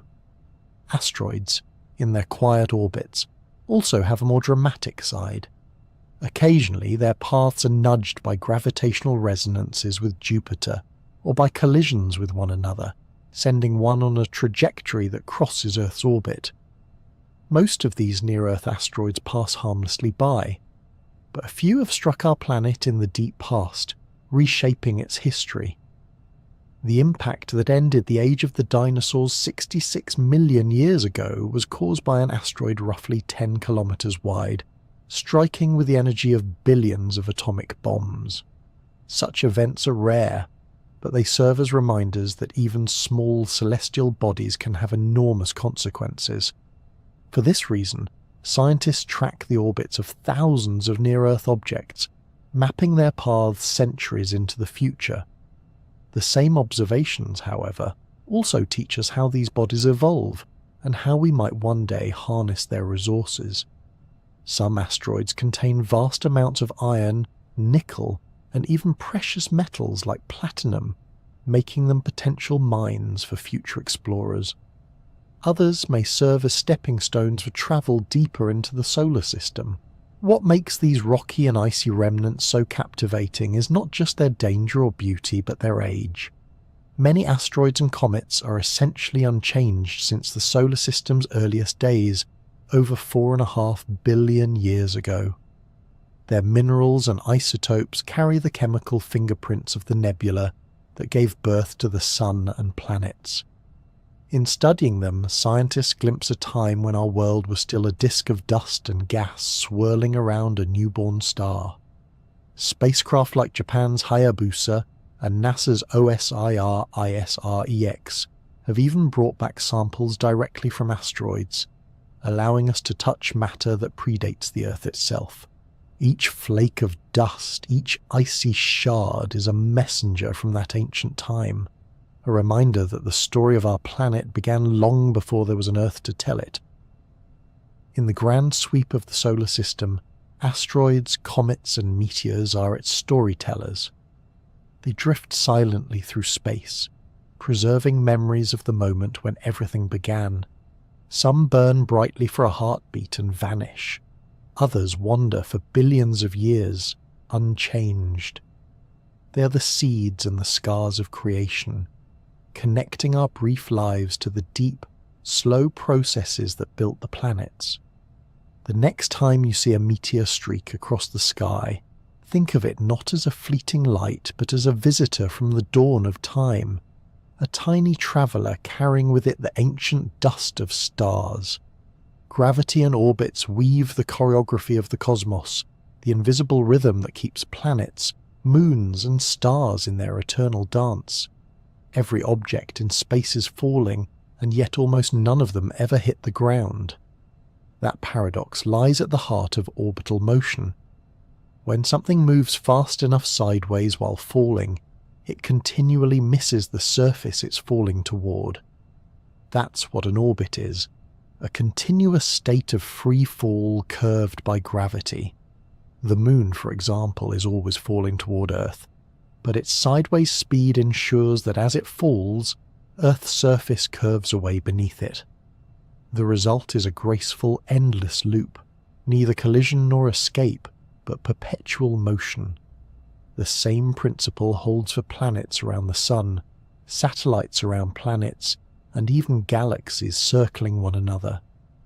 Gravity doesn't simply pull things together, it shapes the pathways along which everything moves, sculpting the grand architecture of the universe. The elegance of these motions was first captured in the early 17th century by Johannes Kepler, who distilled the complex movements of planets into 3 simple laws. His first law revealed that planetary orbits are ellipses, not perfect circles, with the Sun at one focus. This explained why some planets, like Mars, speed up when they approach the Sun and slow down as they move away. His second law described how planets sweep out equal areas in equal times, meaning their motion is faster when closer to the Sun, a truth we now understand as the result of conservation of angular momentum. His third law tied it all together, showing that the square of a planet's orbital period is proportional to the cube of its average distance from the Sun. These laws turned celestial motion from a mystery into a mathematical harmony. Later, Isaac Newton explained why they worked. Gravity was the universal force that governed not only apples falling to Earth, but also moons circling planets and planets circling stars. With that insight, the heavens and the Earth were united under one elegant principle. Yet gravity's influence doesn't end with smooth orbits. It also orchestrates resonances, special relationships where orbital periods form neat ratios. When 2 moons, planets, or asteroids orbit in resonance, their gravitational tugs line up in a repeating pattern, like dancers keeping step in rhythm. This can have both stabilizing and destabilizing effects. For instance, Jupiter's moons, Io, Europa, and Ganymede are locked in a 1 to 2 to 4 resonance. Every time Ganymede completes 1 orbit, Europa completes 2, and Io completes 4. This pattern keeps their orbits perfectly balanced, and also generates internal heat through tidal flexing, powering Io's volcanoes and Europa's subsurface ocean. In other cases, resonances can create chaos. In the asteroid belt, certain regions are empty because asteroids there once shared orbital periods that matched resonances with Jupiter's gravity. The repeated tug destabilise their paths, flinging them into new orbits or out of the belt entirely.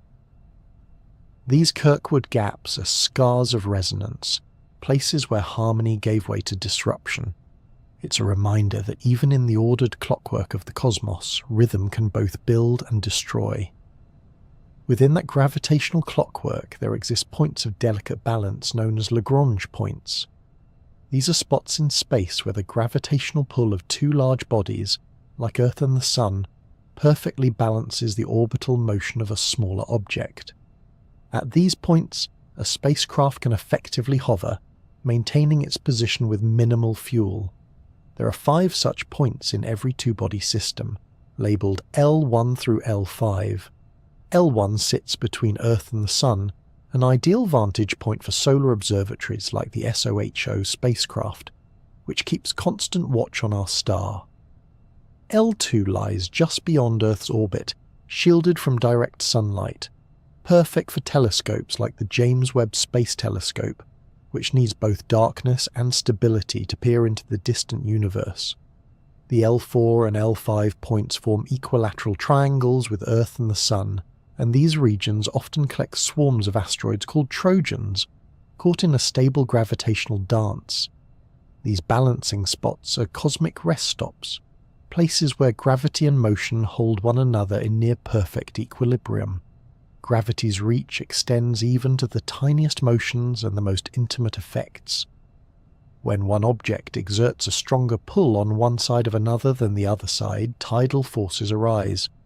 On Earth, these forces from the Moon and the Sun lift and lower our oceans, creating the rhythmic tides that have marked time since before history.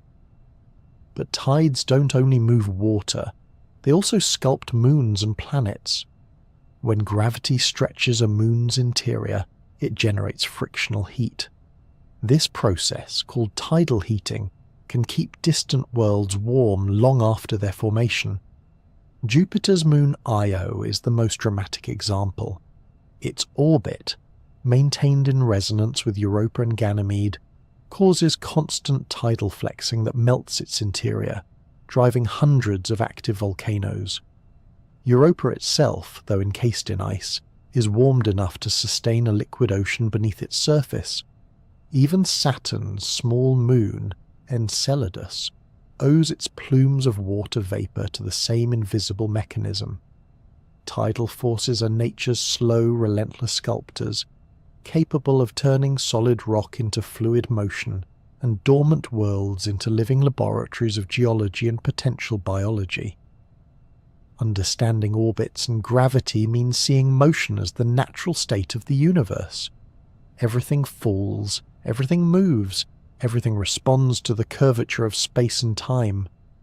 The same principle that keeps the moon circling Earth also governs the swirl of galaxies, the arcs of comets, and the graceful paths of spacecraft navigating between worlds.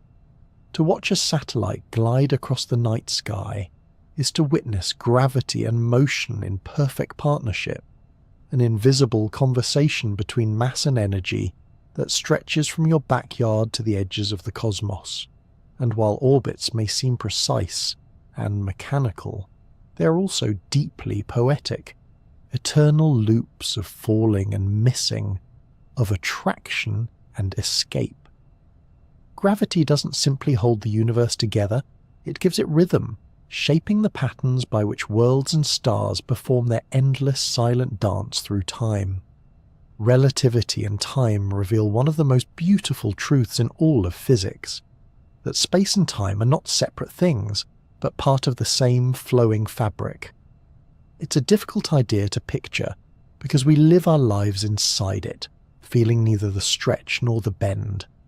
Yet gravity, according to Einstein's general theory of relativity, isn't really a force pulling objects together. It's the shape of space-time itself curving around mass and energy. A star, a planet, even you, all distort the space and time surrounding them, telling matter how to move and light how to travel. The classic image is that of a heavy ball resting on a rubber sheet. The ball makes a dent, and smaller objects nearby roll toward it, not because they're being pulled, but because the sheet itself is curved. In reality, the sheet has 4 dimensions, and the paths of objects are simply the straightest lines possible within that curved geometry. Planets orbit the Sun not because they're tugged by an invisible force, but because the Sun warps space-time in such a way that following that curve means looping endlessly around it. Gravity, in Einstein's universe, is geometry made visible. One of the strangest and most profound consequences of this curved space-time is that time itself flows at different rates depending on where you are. In stronger gravitational fields, time runs more slowly, a phenomenon called gravitational time dilation. Near a massive object like Earth, the effect is minuscule, but it's measurable. Atomic clocks placed at different altitudes tick at slightly different speeds. One sitting high on a mountain runs a few billionths of a second faster each day than one at sea level. The deeper you are in a gravitational well, the more slowly time passes. In extreme cases near black holes, time can nearly stop relative to the outside universe. If you hovered close to a black hole's event horizon and somehow survived, the seconds on your clock would stretch into centuries for an observer watching from afar. In science fiction, this idea becomes a doorway to all sorts of paradoxes, but in physics, it's simply how the universe keeps balance between energy, motion, and geometry. Every tick of every clock is local, personal, and shaped by where it stands in the cosmic landscape. Time doesn't just slow near gravity, it also slows for anything moving close to the speed of light. This is the time dilation of special relativity, discovered by Einstein before his general theory of gravity. To understand it, imagine 2 identical clocks, one sitting still and the other travelling near light speed. From the perspective of a stationary observer, the moving clock ticks more slowly. Time for the traveller stretches out. At ordinary speeds, this effect is invisible, but at a significant fraction of light speed, it becomes dramatic. Astronauts on the International Space Station, travelling at about 27,000 kilometers per hour, experience time just a few microseconds slower per day than people on Earth. But if they could reach 99% the speed of light, a few hours for them might equal years for those left behind. This isn't just a quirk of measurement. It's a real, physical difference in how time passes. Everything that moves carries its own rhythm of time, and that rhythm changes with speed. In a very real sense, motion through space and motion through time are linked. The faster you move through one, the slower you move through the other. Light, which travels at the ultimate cosmic speed limit, weaves through this curved space-time with its own subtle distortions.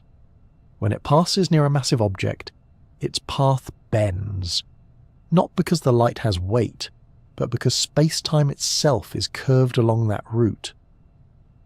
This effect, called gravitational lensing, was one of the first predictions of general relativity to be confirmed. In 1919, during a solar eclipse, astronomers observed starlight bending around the Sun by exactly the amount Einstein's equations predicted. Since then, gravitational lensing has become a powerful tool for exploring the universe. Massive clusters of galaxies act like natural magnifying glasses, bending and focusing the light from even more distant galaxies behind them. Sometimes the effect produces arcs or multiple images of the same background object, stretched and mirrored by space-time itself. These cosmic lenses let astronomers study galaxies too faint or too far to see otherwise, and they also reveal the invisible scaffolding of dark matter, which bends light despite emitting none of its own. It's as though the universe itself carries its own optical instruments, carved by gravity over billions of years. These relativistic effects might sound abstract, but they have practical consequences right here on Earth. The Global Positioning System, or GPS, depends on satellites that orbit thousands of kilometers above the planet, each carrying extremely precise atomic clocks. To calculate your position, your phone measures the time it takes signals from several satellites to reach you. But if those satellite clocks ticked at the same rate as those on the ground, the system would drift by kilometers each day. Why? Because the satellites experience weaker gravity and move at high speeds, both of which affect time. General relativity makes their clocks run faster because they're higher up, while special relativity makes them run slower because they're moving quickly. Engineers must account for both effects, about 45 microseconds gained per day from weaker gravity, and about 7 microseconds lost from motion. The net difference of 38 microseconds may seem trivial, but without correcting for it, GPS would fail completely within minutes. In a sense, every time you navigate with your phone, you're using Einstein's theories to find your way home. Relativity teaches us that time is not a single, universal river flowing the same for everyone. It is more like a network of streams, winding and bending around mountains of mass and motion. The seconds that pass for you are not quite the same as those that pass for a satellite or a star or a galaxy at the edge of the cosmos. And yet, each experience of time is valid within its own frame. Einstein once said that the distinction between past, present, and future is only a stubbornly persistent illusion. In the fabric of space-time, all events coexist. Our perception of time's passage is simply the way consciousness moves along that fabric, one moment after another. It's an idea that challenges intuition but also expands it, revealing that the cosmos is not a ticking clock but a living geometry. The next time you glance at the stars, you're seeing light that has been bent, delayed, and redshifted by gravity on its long journey here. Some of that light left its source before Earth existed, crossing curved valleys of space-time sculpted by galaxies and dark matter. The very act of seeing is an encounter with Einstein's universe, one where time, space, and gravity blend into a single, astonishing whole. Black holes are among the strangest and most fascinating objects in the universe, places where the familiar rules of physics bend until they almost break. They are not things in the traditional sense, but regions of space where gravity becomes so strong that nothing, not even light, can escape its pull. The boundary that marks this point of no return is called the event horizon. Once anything, matter, radiation, or even a beam of light, crosses that threshold, it is lost to the outside universe forever. Yet contrary to popular imagination, a black hole is not a cosmic vacuum cleaner sucking in everything nearby. At a distance, its gravity behaves just like that of any other object with the same mass. If the Sun were suddenly replaced by a black hole of equal mass, the planets would continue orbiting it as before. They would simply do so in darkness. The event horizon doesn't pull, it's the edge of escape, the dividing line between where time and space behave normally and where they twist into something entirely new. To stand near such a boundary, if it were possible, would be to see the universe in slow motion. Clocks far away would tick faster. Light from the cosmos would shift redder and redder, and time itself would appear to stretch toward infinity. Most black holes form from the deaths of massive stars. When a star much larger than our Sun exhausts its nuclear fuel, it can no longer support itself against gravity. The core collapses inward, crushing matter to densities beyond imagination, while the outer layers explode outward in a supernova. If the core's remaining mass is greater than about 3 times that of the Sun, no known force can halt the collapse. The result is a stellar mass black hole, an object perhaps 10 kilometers across but containing several solar masses of material.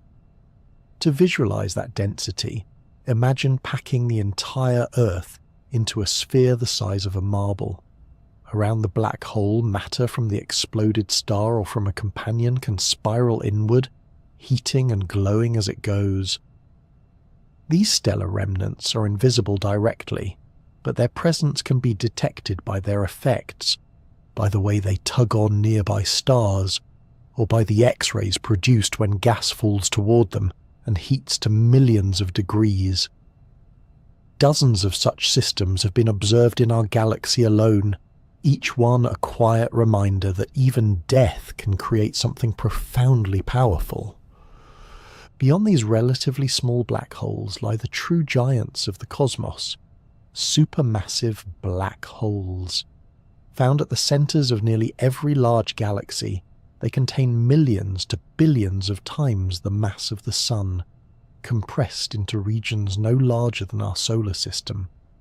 The one at the heart of the Milky Way, known as Sagittarius, a star, weighs about 4 million solar masses and sits 26,000 light-years away in the constellation Sagittarius.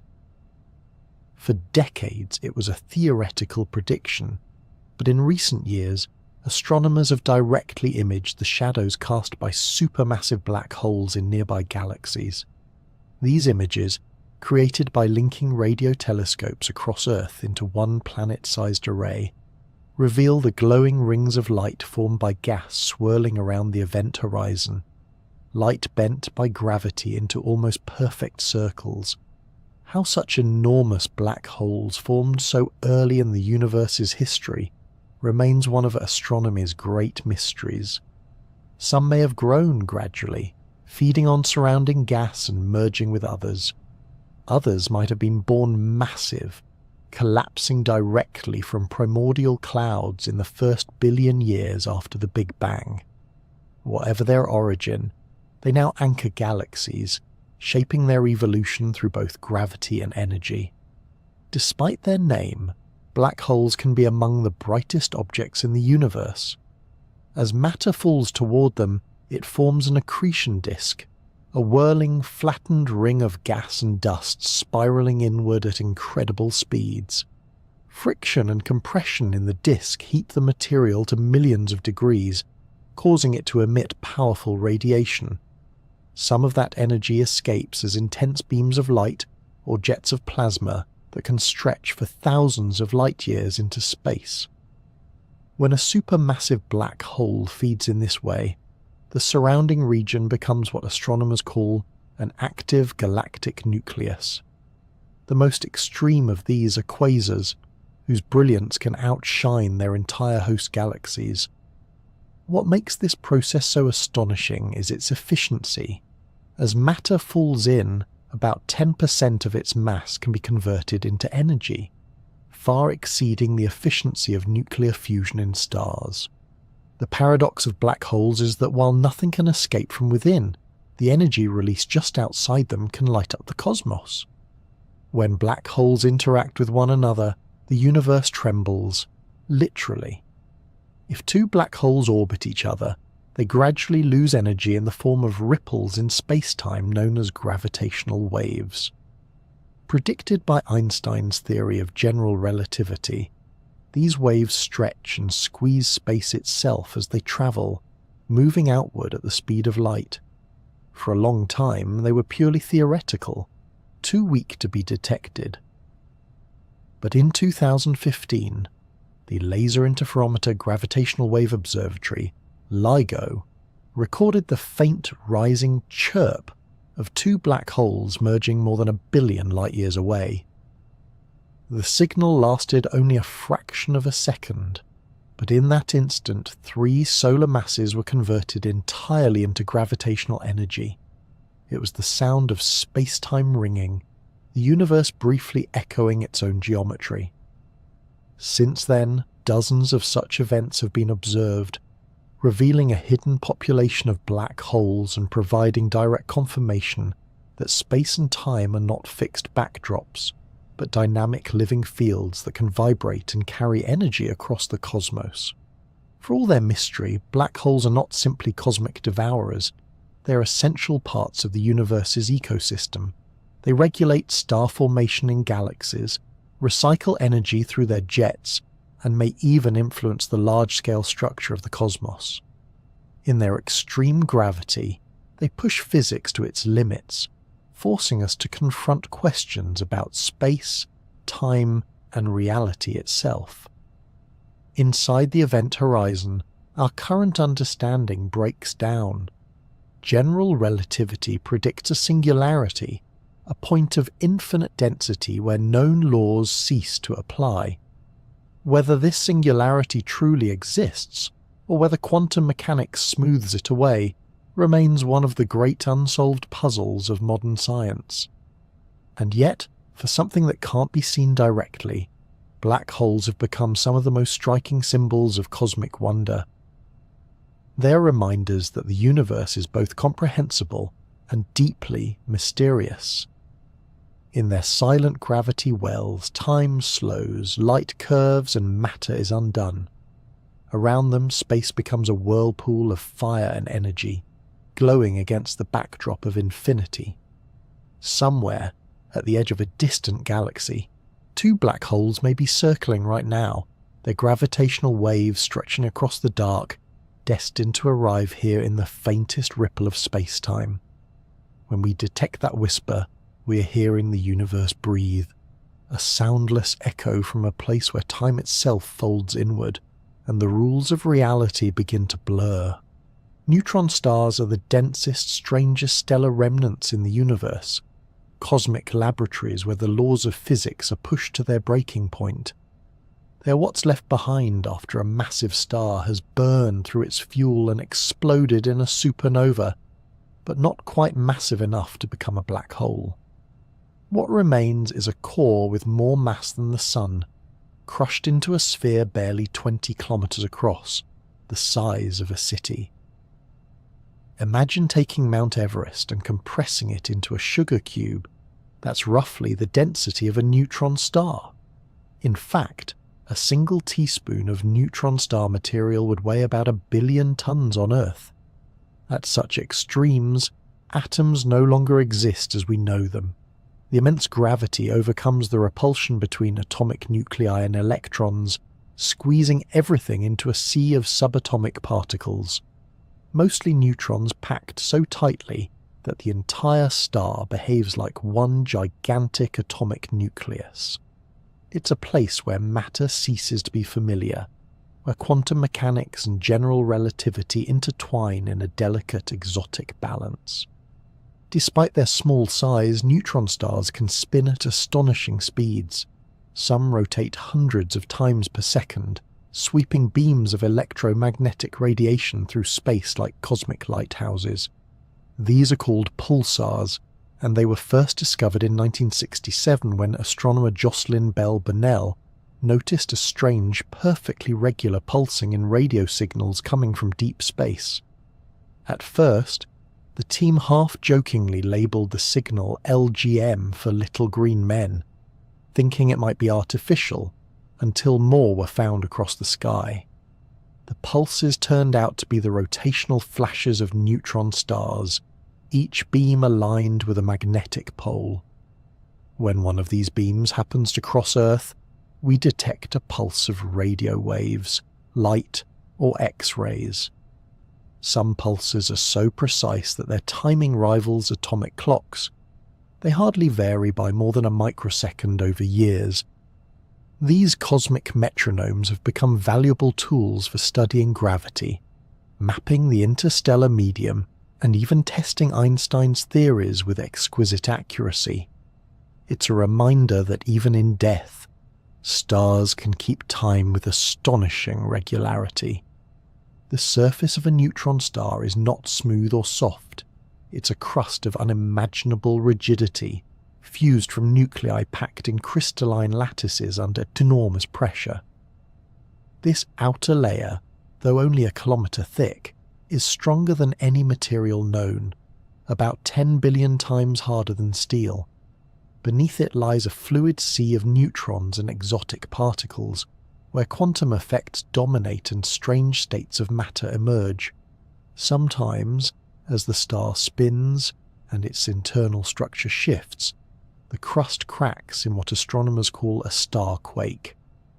When that happens, the sudden rearrangement of mass slightly alters the star's rotation, causing a glitch in its regular pulsing. These glitches, tiny in absolute terms but enormous in energy, reveal just how dynamic and active neutron stars can be. They also show that even something so compact and stable is not static. It trembles, flexes, and occasionally shudders under the pressure of its own gravity. If neutron stars weren't already extreme enough, some take magnetism to a truly cosmic level. These are the magnetars, neutron stars with magnetic fields 1 trillion times stronger than Earth's and 1,000 times stronger than those of ordinary pulsars. To put that in perspective, a magnetar's field could erase the magnetic stripe on a credit card from halfway across the moon, or distort the electron shells of atoms thousands of kilometers away.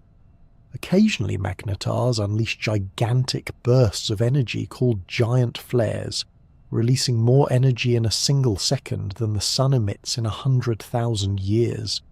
These flares can momentarily outshine entire galaxies and gamma rays. Scientists believe magnetars are formed when certain neutron stars spin rapidly at birth, winding up their magnetic fields to unimaginable strengths. Over time, the fields decay, releasing tension in violent bursts that ripple across the cosmos. Some fast radio bursts, mysterious millisecond flashes of radio energy observed from distant galaxies, may come from magnetars flaring in remote regions of space. Even by cosmic standards, they are extraordinary. Stars that died but somehow refuse to grow quiet. The story of neutron stars reaches its grandest scale when two of them find each other. Bound by gravity, they orbit in an ever-tightening spiral, radiating energy away as gravitational waves. Over millions of years, their orbits decay until finally, in a fraction of a second, they collide in a cataclysmic event called a kilonova. The force of such a merger is beyond comprehension. In that instant, the two stars merge into a single, hyper-dense remnant or collapse into a black hole, while shockwaves ripple outward through space-time. In 2017, astronomers observed one of these collisions both in gravitational waves and in light, the first time an event had been detected through both messengers. The afterglow revealed something even more remarkable. Heavy elements like gold, platinum and uranium were being forged in the explosion. For centuries, scientists had wondered where such elements came from. Now the answer was clear. The jewelry we wear, the circuitry in our electronics, and even trace elements in our bodies were once part of a neutron star collision. Every gold ring, every platinum atom carries the memory of two dead stars colliding light years away, billions of years ago. Neutron stars push the limits of our understanding of matter itself. Deep within them, densities rise so high that new forms of matter may emerge. Superfluids that flow without resistance, superconductors that carry immense magnetic currents, or even quark matter, where neutrons dissolve into their constituent quarks. These are realms no experiment on Earth can replicate. Particle accelerators like the Large Hadron Collider only glimpse the edge of such conditions. By studying neutron stars, through their pulses, their mergers, and their gravitational waves, we peer into nature's most extreme workshop, where physics meets its own boundaries. And yet, despite all this violence and density, there's something deeply poetic about neutron stars. They represent the middle ground between existence and oblivion, too light to become black holes, too heavy to remain ordinary stars. In their dense hearts, matter from long-dead suns continues to spin, shine and sing across the universe. They are the echoes of stellar life, the frozen music of gravity and quantum mechanics intertwined. Somewhere in the distant galaxy, a pulsar is spinning this very second, beaming out a steady rhythm across the dark, its pulse unchanged for millions of years. It is the heartbeat of a star that once blazed with light, now whispering across time and space. reminding us that even in collapse, the universe finds new ways to shine.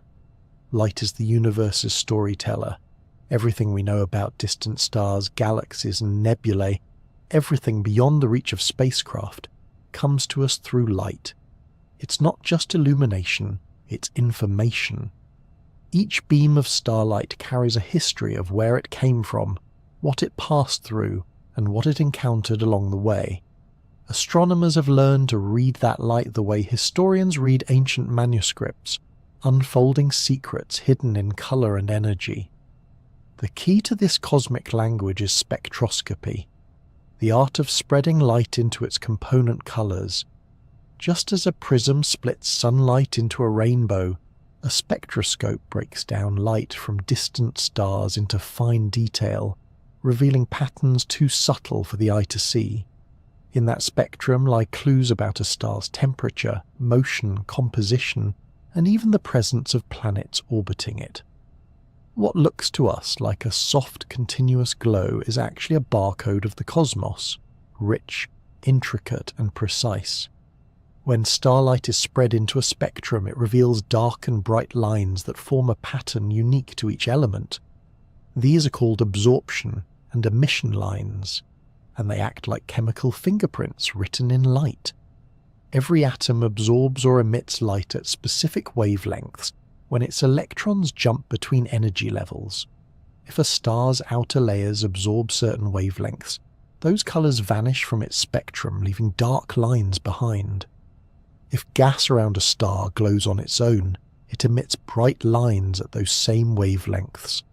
By comparing these patterns to those produced in laboratories on Earth, astronomers can identify which elements are present in distant stars and nebulae: hydrogen, helium, oxygen, carbon, and dozens more.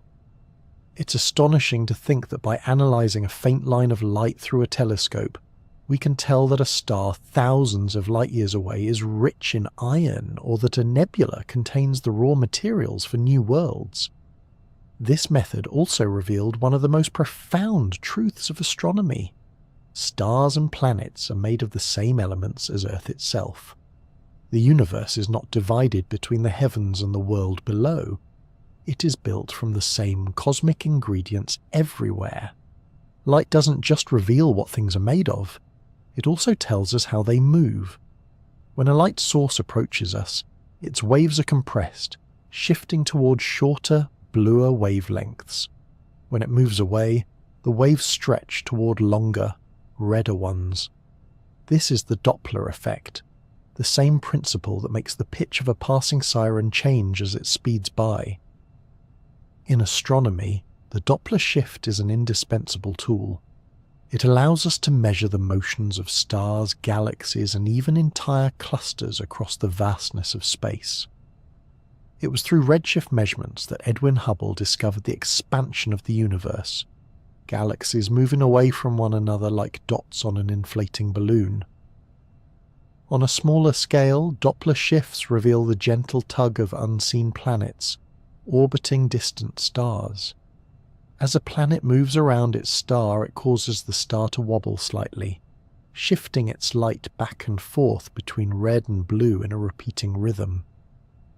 By detecting those minute oscillations, astronomers can infer the planet's mass, orbit, and sometimes even its atmosphere. In this way, the Doppler effect lets us find worlds we cannot see, by watching how they pull on the light of their suns. The light from the universe doesn't always travel unchanged. Sometimes it carries the imprint of the environments it's passed through. When starlight filters through clouds of dust and gas, it becomes polarized. Its waves are lined in particular directions. This polarization can tell astronomers about the magnetic fields that thread through interstellar space. By mapping the polarization of light across the sky, scientists can trace how cosmic dust grains align with those invisible magnetic lines, revealing the skeleton of the galaxy's magnetic structure. Polarized light also helps us understand planets and exoplanets. because reflected sunlight from their surfaces or atmospheres carries a distinct polarized signature. It's even used to study the cosmic microwave background, the faint afterglow of the Big Bang, allowing cosmologists to detect subtle ripples that hint at the universe's earliest moments. In each case, polarization acts like a whisper from the invisible, showing how light interacts with the forces and structures that shape the cosmos. Spectroscopy, redshift, and polarization together turn light into a multidimensional tool, one that lets us see not just what's out there, but how it behaves and evolves. With these techniques, astronomers have measured the temperatures of stars, the rotation rates of galaxies, the composition of exoplanet atmospheres, and the presence of black holes bending light around them. When you see an image of a distant galaxy or nebula, remember that the beauty of the picture is only part of the story. The real treasure lies in the spectrum hidden beneath the colours.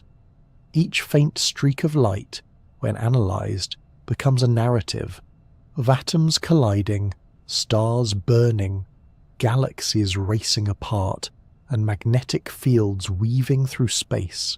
It's poetic to think that the same sunlight warming your face has been analysed by the same principles that decode the light from galaxies billions of light years away. Whether it's the glow of a nearby star or the echo of the first light after the Big Bang, all of it carries information written in the same universal language. The cosmos speaks through light, and spectroscopy is how we've learned to listen. Every telescope is a kind of translator, taking that language and turning it into understanding.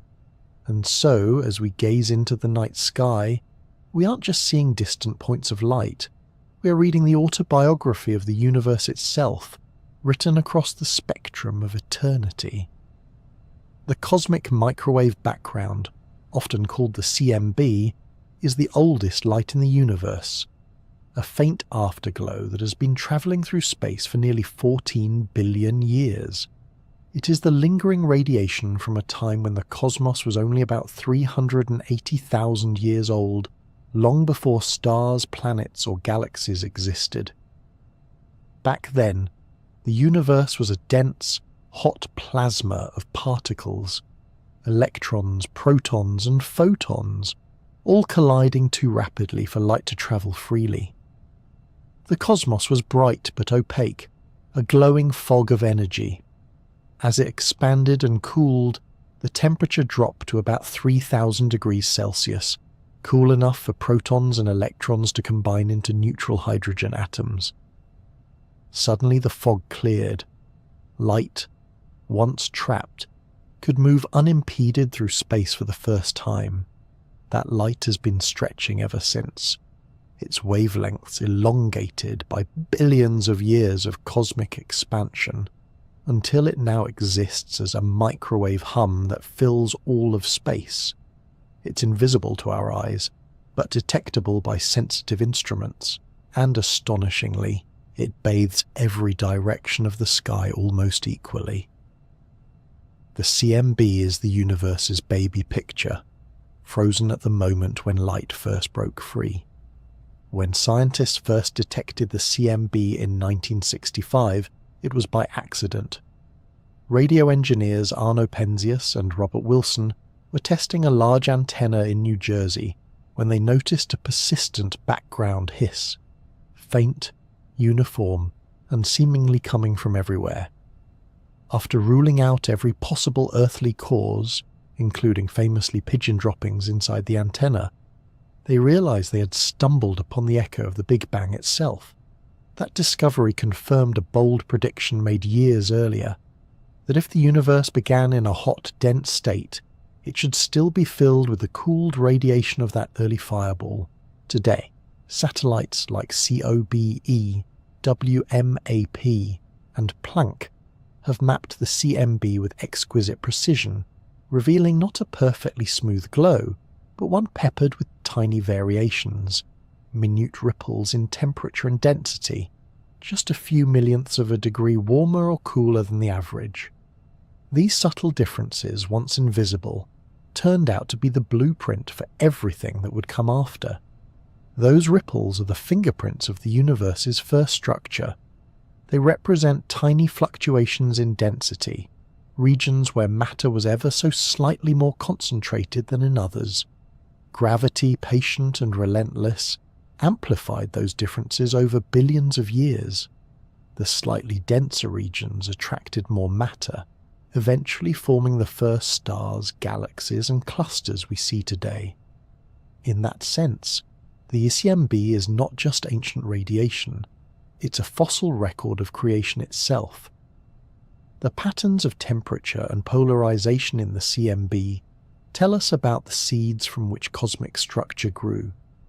When astronomers analyze these maps, they can trace the origins of galaxies back to mere quantum fluctuations, minute ripples in the energy of the infant universe magnified to cosmic scales during the first moments after the Big Bang.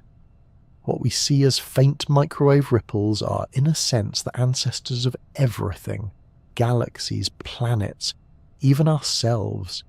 Every atom in your body once rode the waves encoded in that ancient light.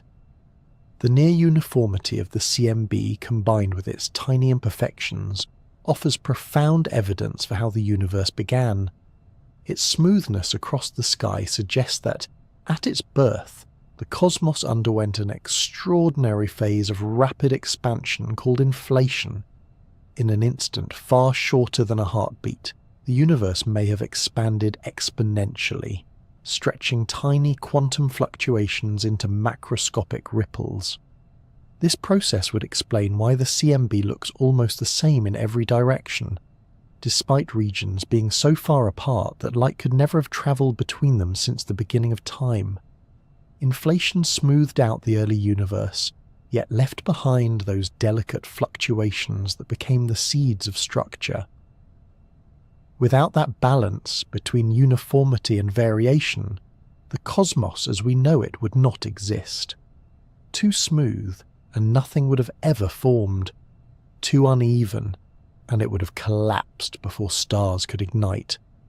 The CMB reveals that the universe struck the perfect compromise, smooth enough for stability, but rough enough to grow. The CMB's glow still permeates space today, though it has cooled to just 2.7 degrees above absolute zero, a faint whisper of heat left from the Big Bang.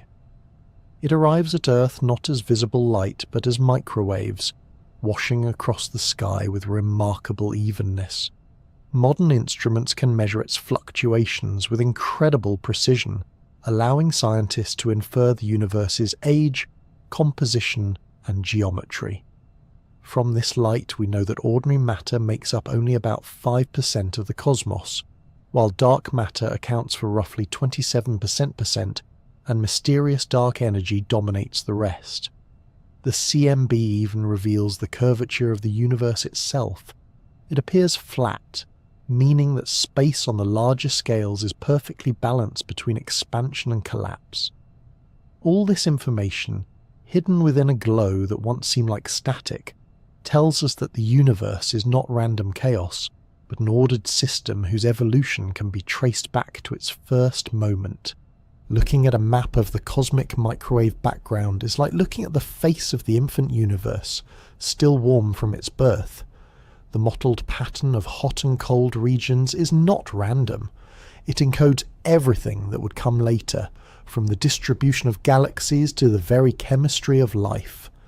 It is humbling to realize that the light now washing over our planet began its journey long before the sun existed, long before the Milky Way had taken shape. It has crossed the expanding cosmos for nearly 14 billion years without interruption, carrying the memory of that first cosmic dawn. Each photon in the CMB is a messenger from the universe's youth, whispering of an age when everything was simpler, smaller, and impossibly hot. If you could somehow see the CMB with your eyes, the night sky would glow faintly in every direction, a soft and even radiance, proof that the universe once burned bright, everywhere at once. It's a reminder that all of space shares a common origin, that every galaxy, star and planet was once part of the same expanding fireball. The cosmic microwave background is the universe's oldest message, written in light that has never stopped travelling. In its faint warmth lies the story of how the universe was born, how it grew, and how it continues to evolve. A story still unfolding, one photon at a time. The universe, for all its light and brilliance, is mostly made of things we cannot see.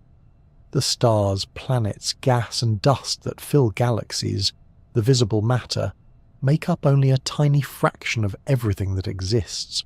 The rest is hidden, invisible to our eyes and even to our most advanced telescopes. Yet its presence is undeniable, revealed not through light, but through gravity. This unseen majority is divided into two great mysteries, dark matter and dark energy. One binds galaxies together, the other drives them apart. Together they make up about 95% of the total cosmic energy budget, leaving the familiar matter of atoms, everything we have ever touched, seen or studied, as just a small trace of the universe's content. In a very real sense, we are living in a universe whose true nature remains almost entirely unknown. Dark matter first appeared in our scientific story through its gravitational effects. In the early 20th century, astronomers studying galaxy clusters noticed something odd. The galaxies were moving too fast to be held together by the visible matter alone. If only the luminous stars and gas were present, those clusters should have torn themselves apart long ago. In the 1970s, Vera Rubin and her collaborator Kent Ford made a breakthrough observation while measuring the rotation speeds of spiral galaxies. They expected stars near the centre to orbit faster than those near the edge, much like planets around the Sun.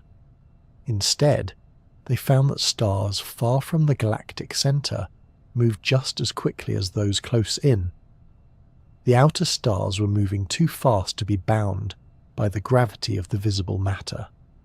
Something unseen had to be providing the extra mass to hold the galaxy together. That something was dark matter. Since then, evidence for dark matter has multiplied. Galaxies appear to sit within enormous halos of invisible material that extend far beyond their luminous edges. These halos outweigh the stars and gas by a factor of 5 or more. Dark matter doesn't emit, absorb or reflect light. It interacts only through gravity, making it essentially transparent. Yet without it, the large-scale structure of the universe wouldn't make sense. Computer simulations of cosmic evolution show that galaxies form along the scaffolding of dark matter, gathering where it is densest and leaving voids where it is sparse. In this way, dark matter shapes the cosmic web, guiding the formation of everything we can see. One of the most striking pieces of evidence for dark matter comes from gravitational lensing, the bending of light as it passes near massive objects. When astronomers observe distant galaxies behind clusters of galaxies, the foreground mass acts like a cosmic magnifying glass, distorting and amplifying the background light.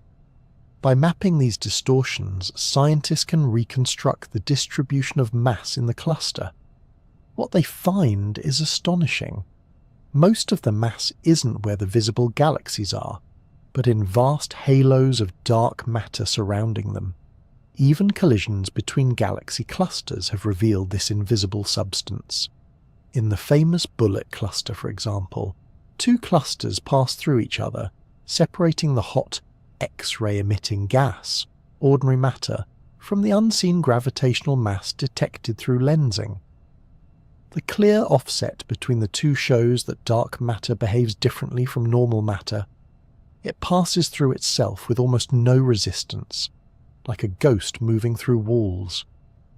While dark matter binds the universe together, dark energy tears it apart. Its discovery came as a shock in the late 1990s, when two independent teams studying distant supernovae expected to confirm that the expansion of the universe was slowing down under gravity's pull. Instead, they found the opposite. The expansion was accelerating. Something unknown was pushing galaxies away from each other faster and faster. That mysterious something became known as dark energy, a term that captures our ignorance more than our understanding.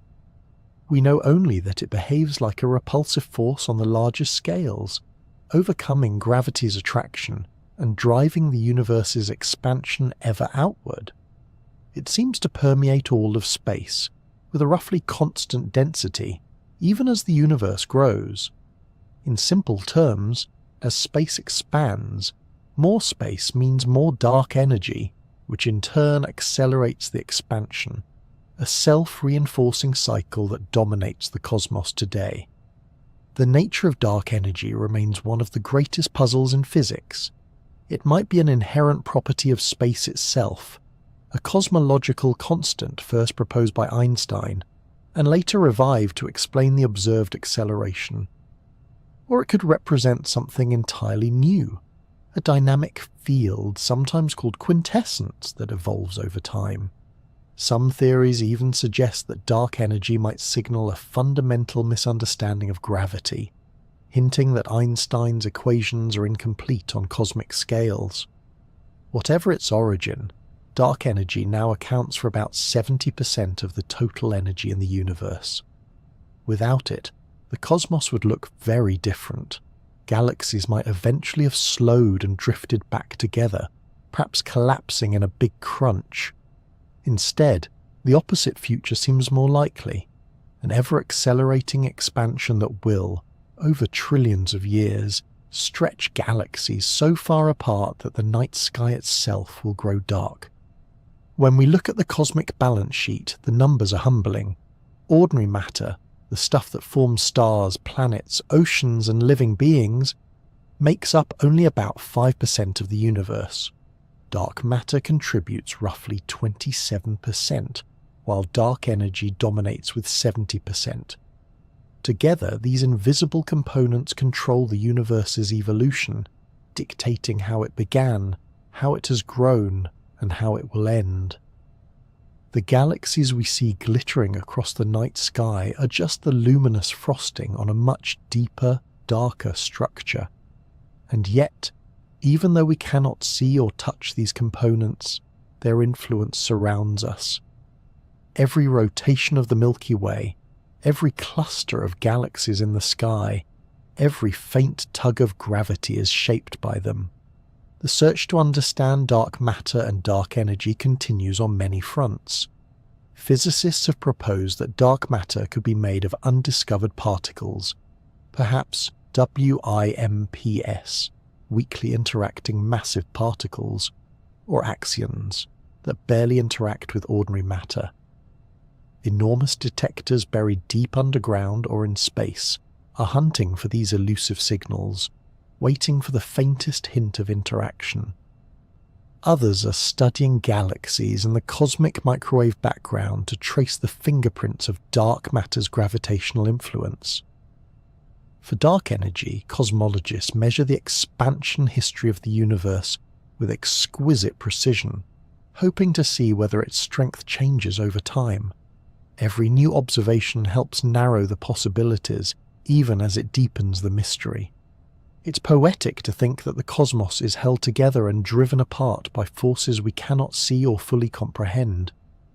Dark matter is the quiet sculptor, shaping galaxies and clusters from behind the scenes. Dark energy is the great expander, propelling the universe toward an ever more distant future. Together they form a cosmic duet, one of gravity and anti-gravity, of attraction and repulsion, keeping the universe in delicate balance. Our own existence, resting in that tiny 5% of luminous matter, depends on their interplay. Without dark matter, galaxies might never have formed.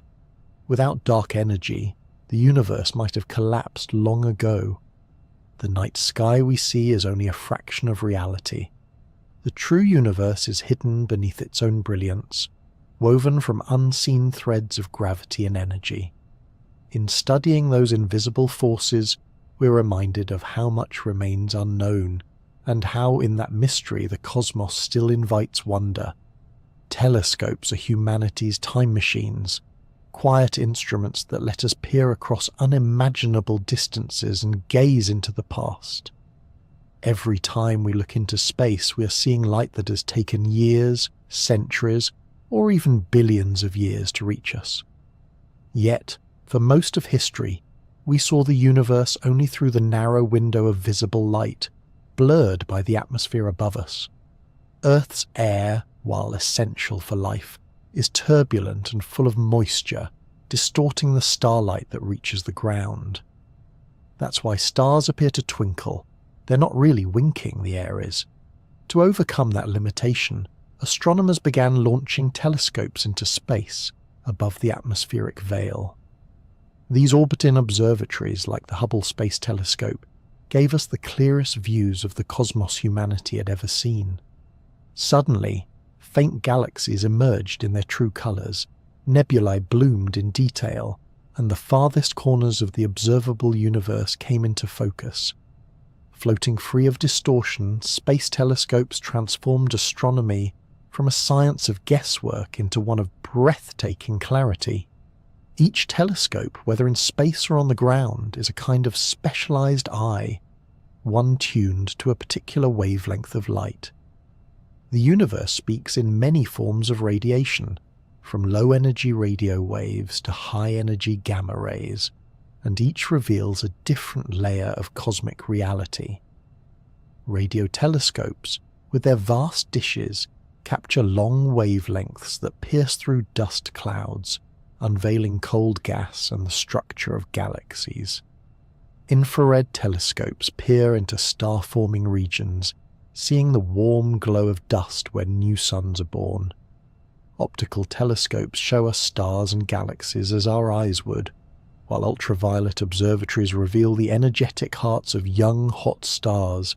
X-ray and gamma-ray telescopes, on the other hand, watch the universe's most violent events, exploding stars, black hole jets, and the collisions of neutron stars. Multi-wavelength astronomy combines all of these views, stitching together a more complete picture of the cosmos. It's like listening to an orchestra where each instrument plays a different melody. Only by hearing them all do you understand the full composition. While telescopes give us sight, space probes give us touch. They are the emissaries of our curiosity, sent to the worlds around us to feel the wind, taste the soil, and sense the unseen. Of all these messengers, perhaps none has travelled farther than Voyager 1. Launched in 1977, it began as an ambitious mission to study the outer planets, Jupiter and Saturn, and their moons. It returned images that changed our understanding of the solar system. Jupiter's swirling storms and volcanic moons, Saturn's delicate rings and mysterious haze-shrouded Titan. But Voyager 1 didn't stop there. After completing its planetary encounters, it continued outward, escaping the pull of the Sun entirely. In 2012, it crossed a boundary called the heliopause, where the solar wind yields to the thin gas between the stars.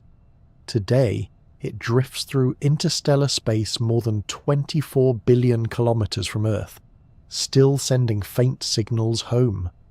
It carries with it a golden record, a phonograph of sounds, music, and greetings in dozens of languages, a message to any civilization that might one day find it. Somewhere in the darkness, Voyager 1 sails on, a relic of our species' first steps beyond the sun's reach. What these telescopes and probes have taught us is that even the smallest, most unassuming worlds can surprise us. When the Voyager spacecraft first flew by Jupiter's moon Io, it revealed active volcanoes spewing sulfur high into space, a world far more dynamic than anyone expected. Decades later, the Cassini mission discovered geysers erupting from Saturn's tiny moon Enceladus, hinting at a hidden ocean beneath its icy crust. Mars, long thought to be a dead desert, shows signs of past rivers and perhaps even fleeting liquid water today. Pluto, once dismissed as a frozen rock, turned out to be a complex world with glaciers of nitrogen ice and hazy layers in its atmosphere. These discoveries have reshaped our understanding of what makes a planet or a moon alive. Geological activity driven by tides, magnetism, or internal heat seems to be more common than once imagined. Even far from the sun's warmth, the solar system teems with energy and change. Every new mission expands our sense of wonder. The James Webb Space Telescope now looks back to the earliest galaxies, while the Perseverance rover explores ancient Martian riverbeds for signs of life. The Parker Solar Probe dives through the sun's outer atmosphere, enduring blistering heat to study the source of the solar wind. And the New Horizons probe, after its historic flyby of Pluto, continues into the Kuiper Belt, studying ancient objects left from the dawn of the solar system. Each of these missions builds upon the others, adding new threads to the tapestry of exploration that began when our ancestors first looked up and wondered what lay beyond the stars. In a way, our telescopes and probes are extensions of human curiosity, our senses stretched across space and time. They allow us to see what our eyes never could, and to touch what our hands never will. Through them, we have learned that the universe is not a static void, but a living dynamic expanse filled with beauty, violence, and surprise. Every signal from a distant probe, every photon captured by a telescope, is a whisper from the cosmos itself, a reminder that even from our small, pale world, we can reach across billions of kilometers and begin to understand the infinite. And as Voyager drifts farther, carrying its golden record through the interstellar night, it stands as a symbol of something deeply human, the desire to explore, to communicate, and to leave a trace. Long after Earth's lights have faded, that tiny craft will still be out there, silent and enduring, a lonely ambassador from a civilization that once looked up at the stars and dared to ask what lies beyond. And that brings us to the end of tonight's quiet journey through the universe, from the silence of deep space to the restless hearts of stars, and from invisible dark matter to the hum of the cosmic microwave background.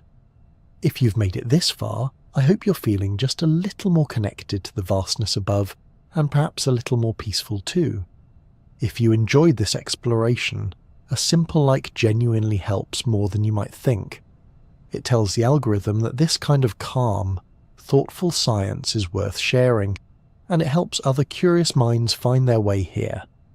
And if you'd like to join more of these gentle cosmic wanderings, you can subscribe to The Sleepy Scientist and tap the notification bell, so you'll be the first to drift off to the next story from space.